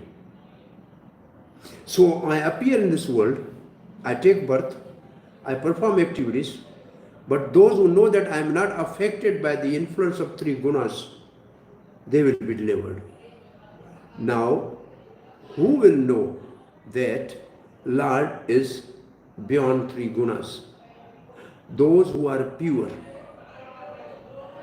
And who are those? And who are the pure? Pure are those who have transcended three modes of material nature. And how one can transcend three modes of material nature and come to this stage of Vasudev, Vishuddha Sattvam Vasudev Shabdate, by unalloyed devotional service. So pure devotees, because they are beyond three modes of material nature, they can see the Lord, though He is within this material world, involved with creation and everything, is not attached by that. His all activities are transcendental, alokik. So this only pure devotees who are beyond three modes of material nature can experience this thing. So since most of us are still having an influence of three modes of material nature, therefore it's not very clear for us that Lord exists in this world unaffected. I mean, we are not at that stage. But the devotees who lived with Srila Prabhupada, Prabhupada used to say, when he was talking about Krishna, he was talking as if he has consulted Krishna in the next room. For him, Krishna was all the time with him, and he was seeing Krishna everywhere, and hand of Krishna everywhere.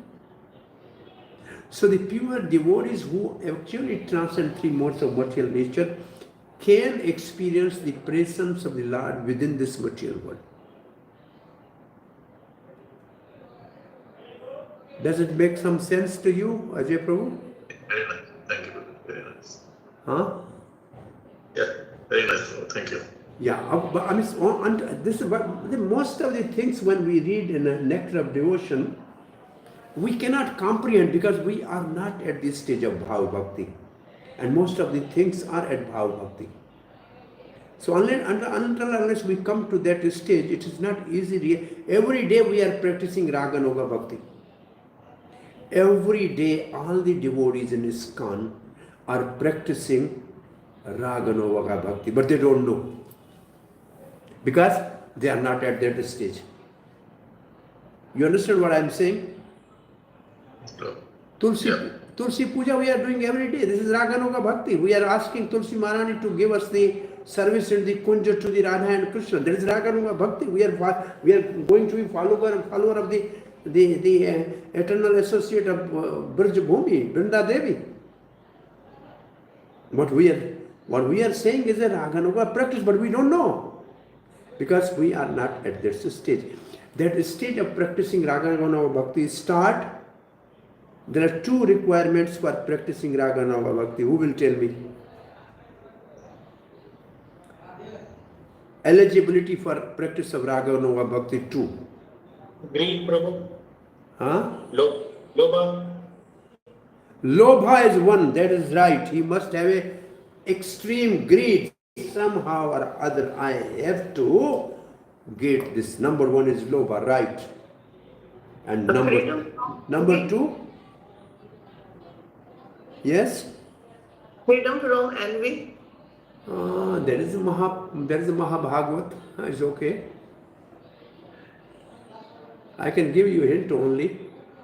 In a yardstick of the Ado Shraddha to Prem, he has to reach to certain level.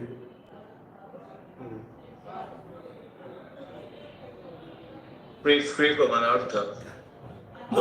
Just go a little beyond that.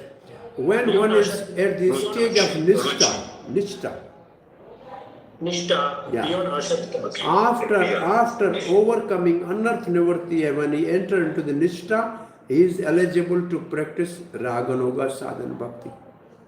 And almost 99% of devotees in our movement are struggling in Anarth Nivarti. Am I right? I think in between we can sometime have this Madhura Kadambani, different stage of devotional service by Vishwanath Chakravarti Thakur, and evaluate ourselves how we are going, where we are, and how we can advance actually.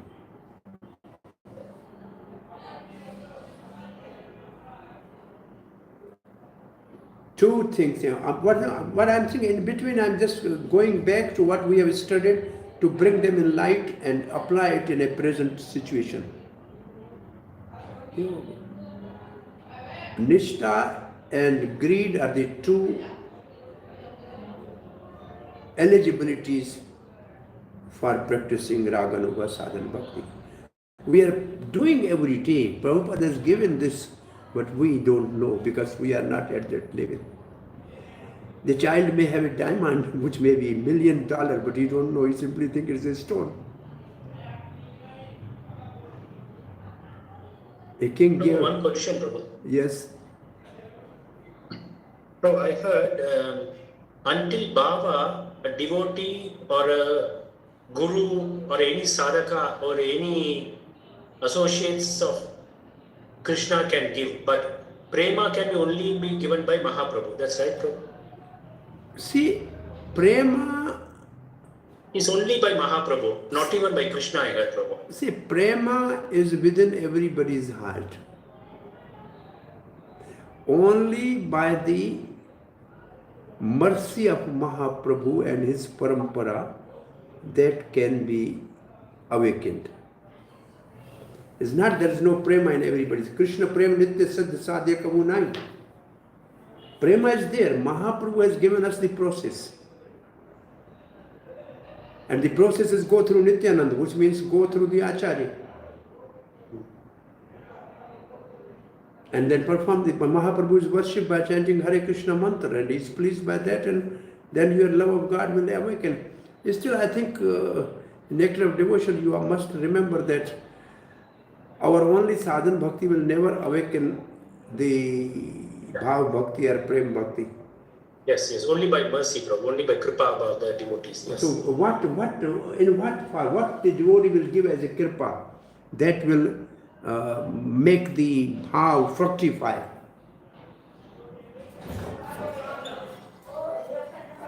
Two things. Again, two things. Remember, samvit and haladini shakti. Both together, yes. Samvit will make us to know Krishna, and haladini will give us the anand of practicing devotional service. So these two energies, those who have, if they have realized, if they bestow those on somebody by as his mercy, then bhav bhakti will fructify.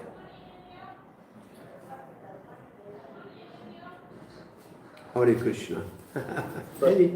Anyway, I think we will not be able to finish this chapter today. I have seen this purport as too lengthy.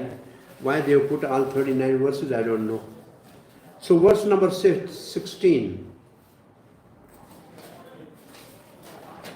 Sutta Goswami said, continued, when the Lord was thus offered prayers by demigods, headed by Lord Brahma, he understood the purpose for which they had approached him. Therefore, in a deep voice that resembled the rumbling of the cloud, the Lord replied to the demigod, who all stood there attentively with folded hands. The Lord understood that they were requesting that he give them a method for regaining Swaraga. Samvrta Sarvakarakam means all their senses were controlled. So they wanted their heaven back, all opulences back. Next verse 17. Although the Supreme Personality of Godhead, the master of the demigods, was capable of performing activities of the demigods by himself, it means he could have achieved like himself, like Krishna could have killed all the Kauravas by himself, but he wanted Arjuna to perform duty. So he wanted to enjoy pastime in churning ocean.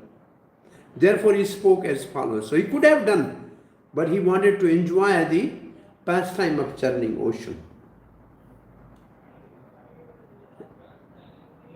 Okay, next verse.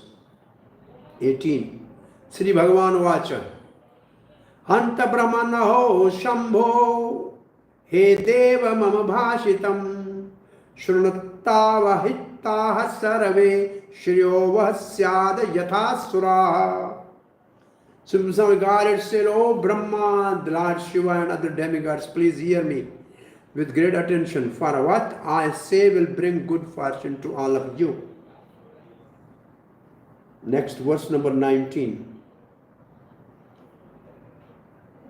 As long as you are not flourishing, it means as long as you have not achieved your goal, you should make a truce with the demons and asuras, who are now being favored by time. Daitya, Danva. Demons, Danva, Daitya, Asura. One word in this verse has two readings, Kalena and Kavyena. If the word is Kalena, which means favored by time, and if the word is Kavyena, then it means favored by Shukracharya, because Ushna Kavi. Kavinam Ushna Kavi. Kavi means Shukracharya. Shukracharya being the spiritual master of Daityas, the demons and Daityas were favored by both ways, and therefore the demigods were advised by the Supreme Lord to execute truce for time being until time favored them. Okay, Kalena, and what is the verse? In our verse, what is the word? Yadadanav Daitya Tava Sandhi Vihayatam Kalena. It's Kalena here, not Kavyana. Okay, verse number 20. Over here, we are talking about Asuras favored by Sukracharya. But on the other hand, Lord himself is talking with Devatas, who gets opportunity to speak with the Lord. And here they have the direct blessing of the Lord. And he's saying the blessing of Shukracharya is higher. See, Lord, he told to Mother Aditi that, I know you are worshipping me to get your son Indra get heaven back. But I cannot do injustice with Bali because he is protected and favored by Brahmanas. So I cannot do injustice. But as your worship cannot go in vain either. Therefore, I can become a younger brother of Indra and then I can help my brother, then there will be no partiality on me. So here also, Lord says they are protected by Brahmanas. And it is their good time now. Everybody has a good time. Therefore, you have to wait till your good time comes. So what it means is ultimately the demons are also created by God. He is also their father. And he is also the father of the demigods. Kashyap is the father of the both demigods and the daityas. Diti is one wife and Aditi is other wife, which are 12, and she has 12 demigods. So this is Kashyap, Pashya, one who sees equally. That is the actually position of a Supreme Lord. He favorably favors, impartially partial. Now the Brahmins are very dear to Lord, and then now Brahmins are in favor of Daitya. When Brahmins were praying for Jarasandha to be victorious, on the 18th time, Krishna said, at this time if I make Jarasandha defeated, then the Brahmins will suffer. So better I should run away and become Ranchod Rai. So he ran away simply to protect Brahmanas. So this is something, and Kavi Ushna is the opulence of Krishna in 10th chapter. Kavina Ushna Kavihi. Among the great learned people, I am Shukracharya. So this is, the Bali Maharaj is a Danav, but he is one of the Mahajan. Prahlad is a Danav, he is a Mahajan, son of Hiranyakashipu. So this is some very interesting pastimes. Yes, thank you. Very nice. Aryo api sandhyaya. Oh demigods, fulfill one's own interest is so important that one may even have to make a truce with one's enemies. For the sake of one's self-interest, one has to act according to the logic of the snake and mouse. This is the advice of Lord Vishnu. And what is the logic of snake and mouse? Prabhupada has written here. A snake and mouse were once caught in a basket. Now since the mouse is a food for snake, this was good opportunity for the snake. However, since both of them were caught in the basket, even if the snake ate the mouse, the snake would not be able to get out. Therefore, snake thought it wise to make a truce with the mouse and ask the mouse to make a hole in the basket so that both of them could get out. Snake's intention was that after the mouse made the hole, the snake would eat the mouse and escape from the basket through the hole. So, Lord teaches niti, proper conduct. A snake caught in a box first made truce with the mouse in order to get out and then ate the mouse. You should also have the intention of killing demons afterwards. Now, immediately endeavor to produce nectar, which a person who is about to die may drink it to become immortal. Immediately endeavor to produce nectar, okay. Immediately endeavor to produce nectar. Produce nectar which on drinking will make a dying person recover. In the 7th canto, you have read something about nectar, well of nectar or the pond of nectar used for reviving the dead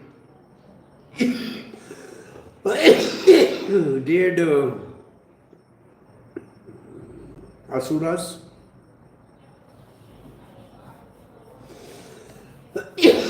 Yes? Just Tripurari and that. Yes. In Tripurari episode, what is the meaning of Tripurari?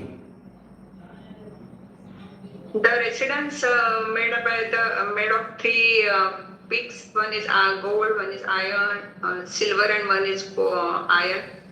So there are three So residences. these are called Traipuri, but there is no Ari there. If you put Ari, then the meaning will be different. Hari Shiva. Hari of these Tripura is Lord Shiva. So Tirupurari is the Lord Shiva, the one who has destroyed the 3 enemies planets. Aeroplanes. And these Puris have the nectar well. Right? Yes. Okay. Now, Lord Vishnu is suggesting them, Ekram. O demigod, cast into the ocean of milk all kinds of vegetable, grass, creepers, drugs. Then with my help, making Mandra mountain the churning rod and the Vasuki the rope for churning, churn the ocean of milk with undiverted attention. Thus the demon will be engaged in labor, but you, the demigod, will gain the actual result, the nectar produced from the ocean. Srila Prabhupada writes, it appears that when different kinds of drugs, creepers and grass and vegetables are put into this milk and milk is churned, as the milk is churned for butter, the active principle of the vegetable and drugs mix with the milk and result in a nectar. And if people try this, it will never happen. It's only by mercy of Lord. Churning the plants with the milk will produce decoction, which will be nectar. Netram means rope. Okay, verse number 24. My dear demigod, with patience and peace, everything can be done. But if one is agitated by anger, the goal is not achieved. Therefore, whatever the demon asks, agree to their proposal as long as nectar is not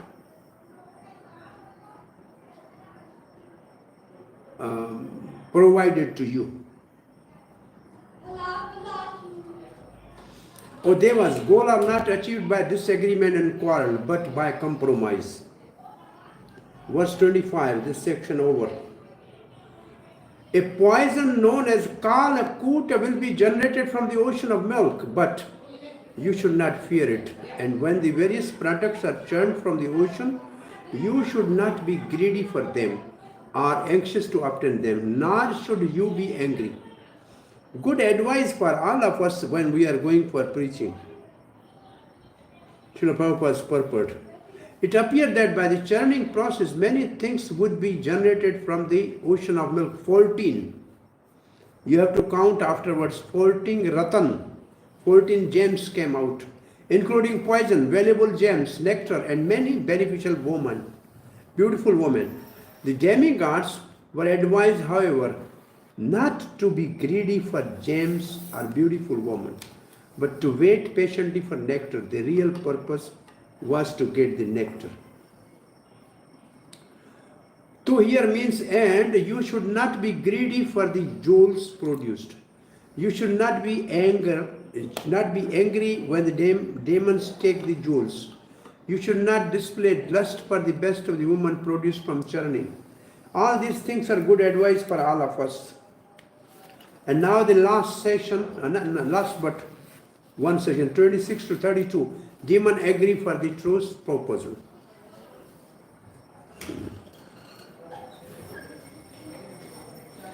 Sukadeva Goswami continued, King Parikshit, after advising demigod in this way, the independent Supreme Personality of Godhead, the best of all living entities, disappeared from their presence.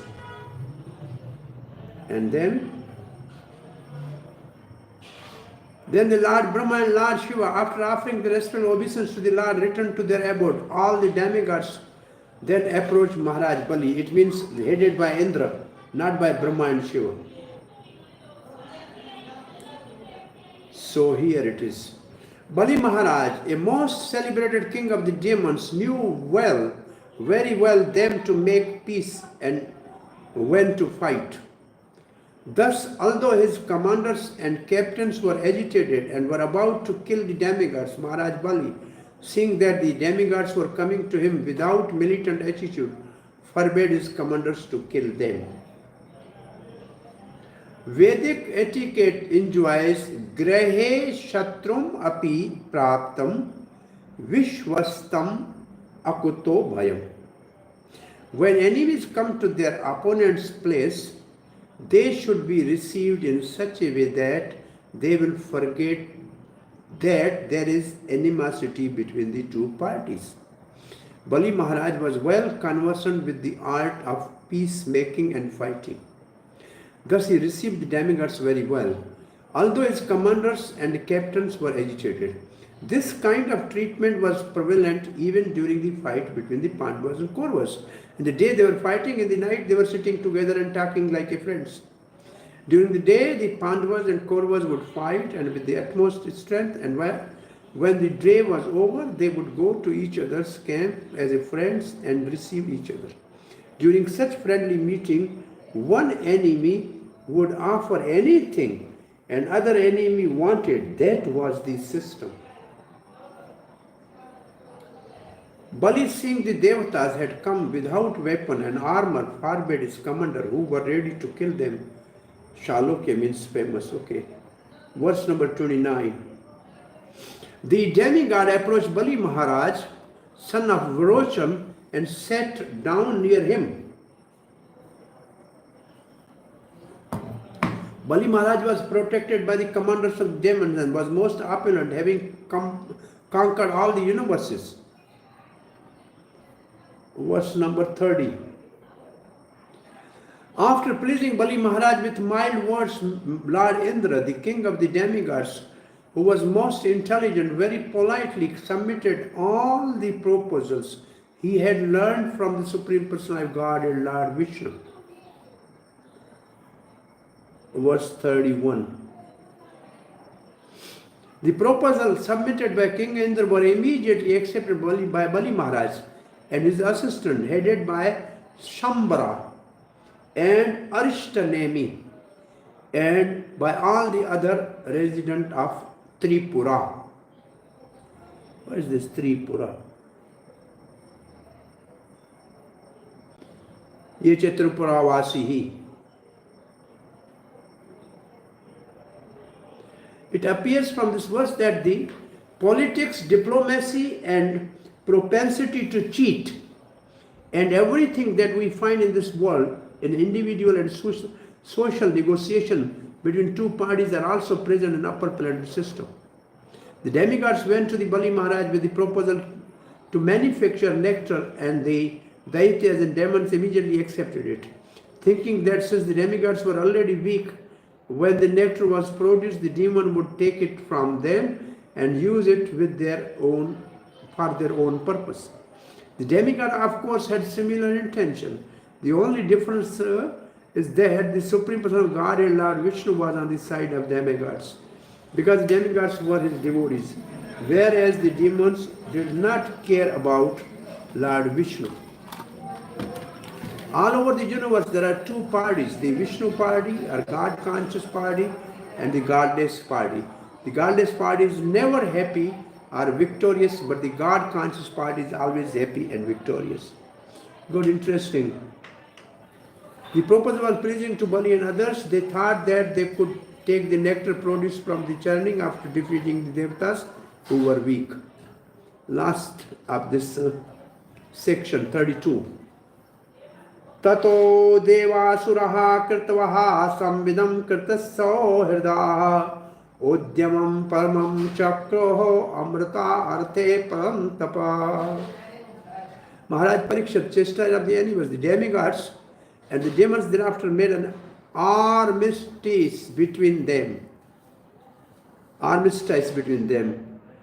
Then with great enterprises they arranged to produce nectar as proposed by the Lord Indra.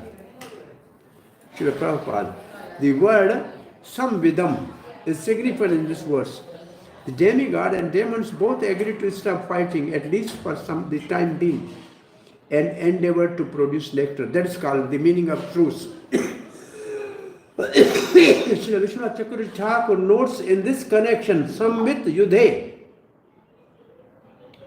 The word Samvit is variously used to mean in fighting, in promising, for satisfying, in addressing, by practical action, indiction, and knowledge.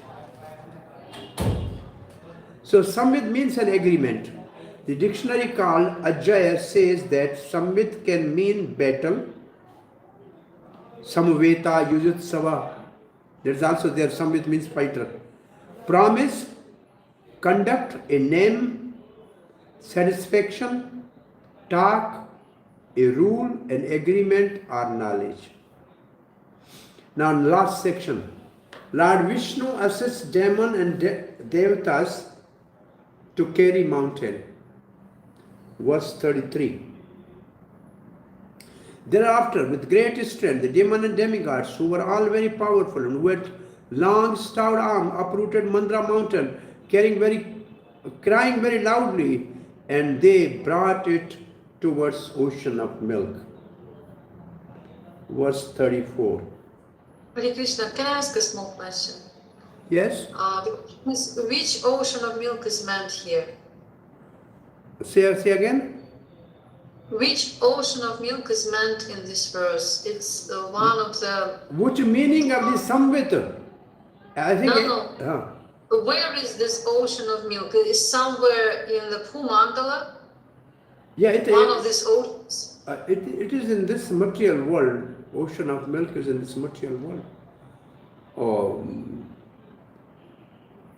Where is this? Where the churning takes place? Where is this ocean of milk?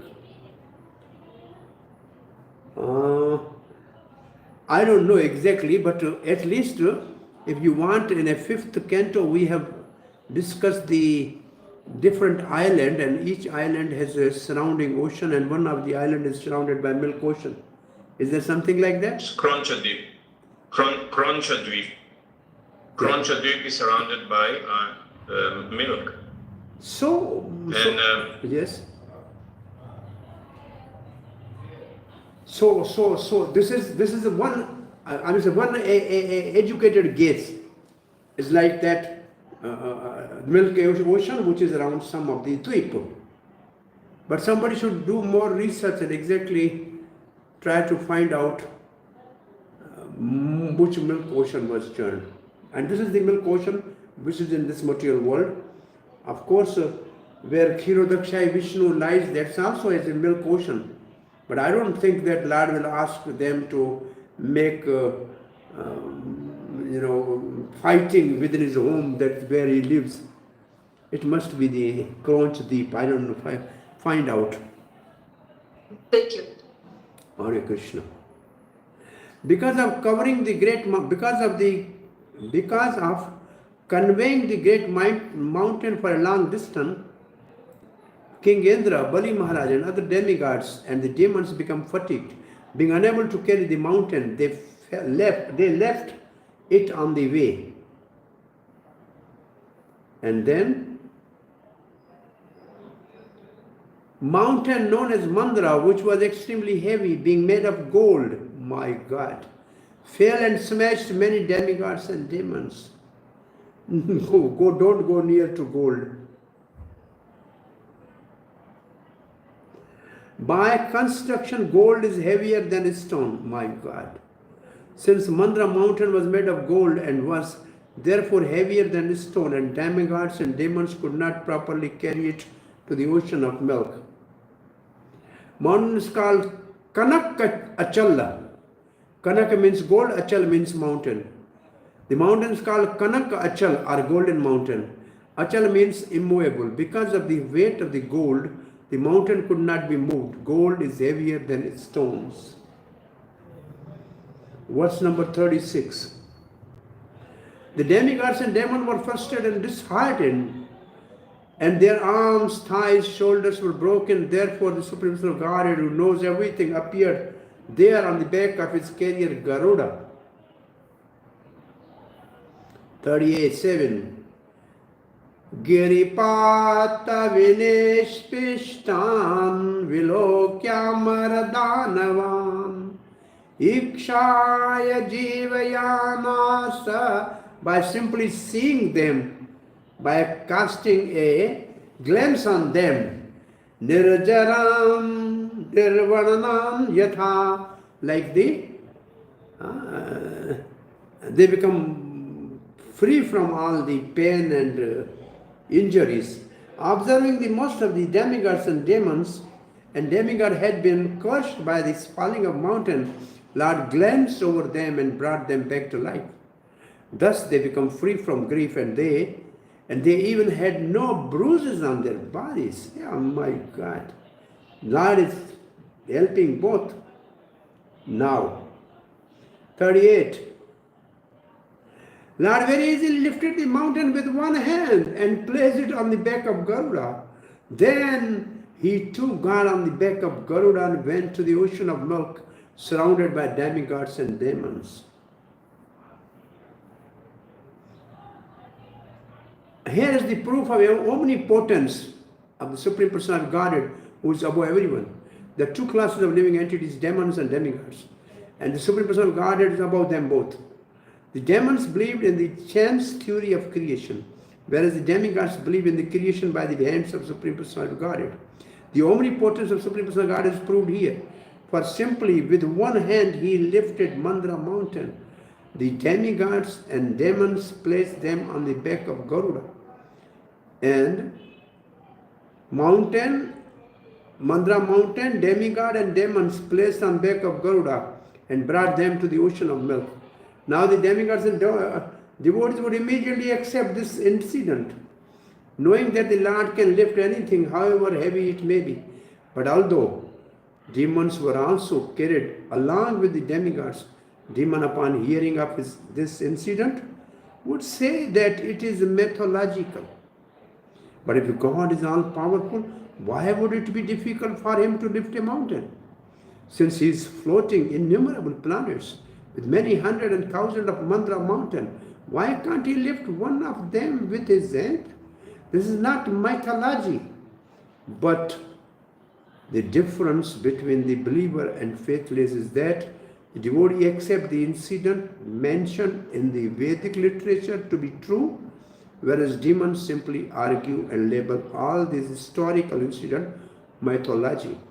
Demons would prefer to explain that everything happening in the cosmic manifestation takes place by chance. But demigods and devotees never consider anything to be chance.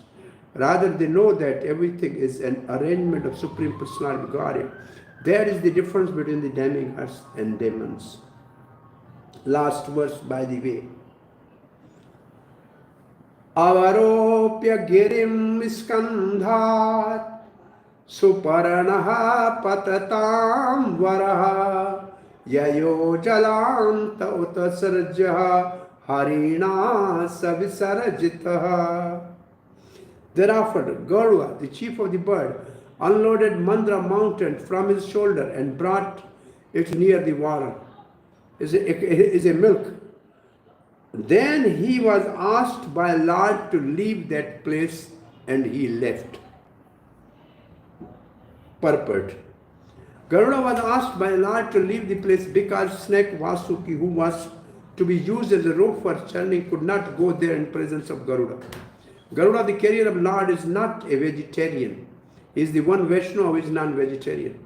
He eats big snakes. Vasuki, being a greater snake, would be natural food for Garuda and chief of the birds. Lord Vishnu therefore asked Garuda to leave so that Vasuki could be brought to churn the ocean with Mandra mountain.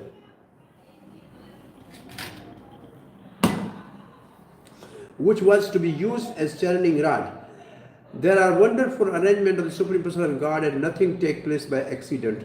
Carrying Mandra mountain on the back of the bird and putting it in its right position might be difficult for anyone with a demigod demon, but for the Supreme Person of Godhead, everything is possible, as shown by this pastime.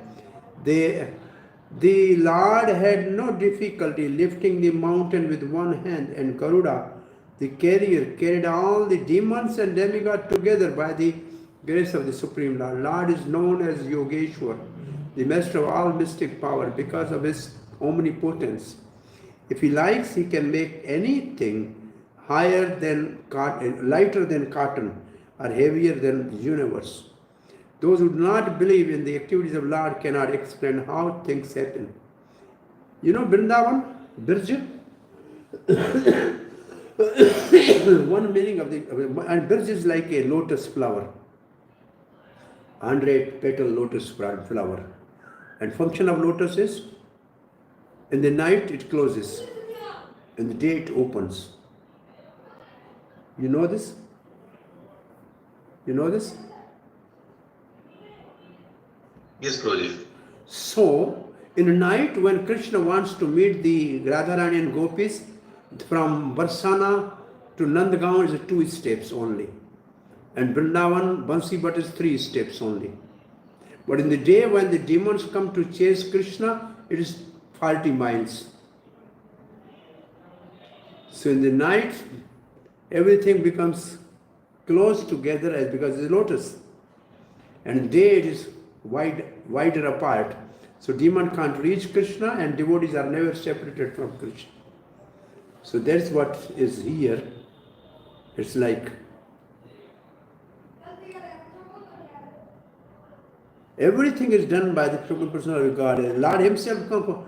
Oh, he can make things lighter, he can make things heavier. It is his will. Everything is done by the Supreme Personality of Godhead. As the Lord himself comes in Bhagavad Gita, Maya Diksha and Prakriti Sujita. Whatever action and reaction occur within the cosmic manifestation or take place under the superintendence of the Supreme Personality of Godhead. However, because demons do not understand the potency of Lord, when wonderful things are done, the demons think they are accidental. End of the purport. Chakravarti Pad writes, Lord ordered Garuda to go elsewhere since Vasuki, a snake, would not come there while Garuda was present. Thus end the purport. We have completed. Yes. Now 7th chapter we will start on 9th, on the Monday, right? Okay? Hare Krishna. Now you Thank you, Prabhu. Any questions? Somehow we completed this. 7th chapter described Lord appeared as Kurma as well as described the various items churned from the ocean, Shiva drinking poison, and glorification of Shiva. Okay, we will see this. This may take 2 days, I think, at least. Yes, Prabhus. I am at your service. Somehow it took 2 hours and 13 minutes to complete. When I did not read the verses, now I left the verses. Okay, Prabhu, any question, any suggestion? Regarding milk of the Huh? So the modern medical system. Yes. Talk about cholesterol. What do you think of that? If they don't have a proper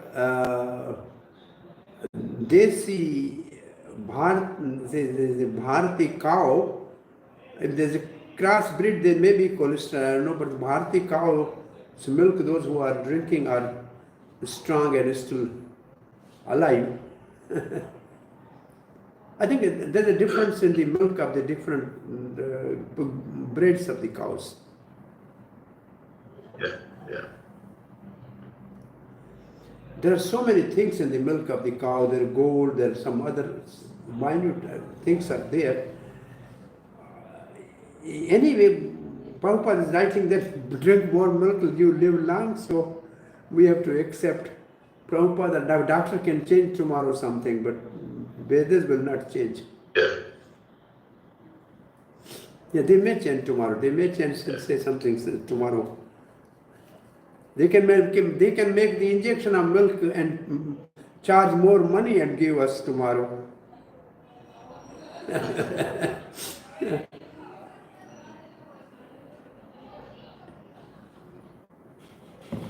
Anybody else has to say anything?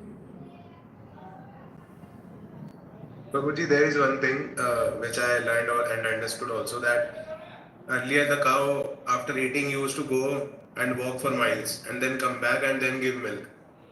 But now cow just eat and stand at one place, so that's why their milk is not like the one it used to be in the past. So before, the people who were drinking milk were also going to graze the cows and walking and coming back, therefore it was working. Now you are also sitting and you drink milk, then you will also be fat like me. Don't only complain about cows, you are also become a same bull.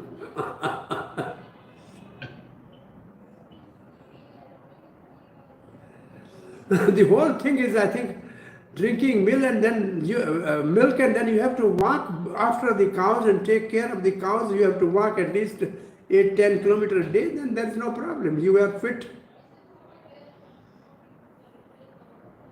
Yeah, milk is a complete diet. A baby for at least 1 year is just surviving on a milk, so milk is a complete diet. There are many sadhus, they are called dudhadhari, dudh ahari. They only drink half a pint of milk, that's all. Half a kilo of milk, 1 kilo of milk. Even there is a called kaya kalpa. And there is also payo vrt, only you drink milk for 12 days. So there are some Vedic things are there. If you have good cows and drink good milk, and I know one devotee, he said, till I don't finish Bhagavatam, I will not eat any grain. So he used to drink 3-4 kilo milk every day. He had a gausala, and then he was eating the rest, the yogurt. And only dahi and milk, nothing else. Till he finished the Bhagavatam. And he become young, he become shining, and he looked too much energetic also. And I witnessed that.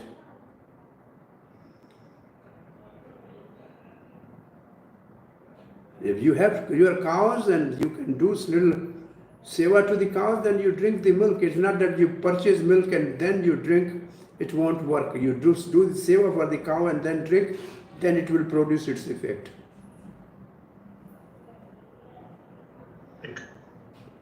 Hare Krishna. Okay. Vancha kalpatrubhyasya kripa sindhu vyayavacha patitanam pavane vyo vaishnavyo.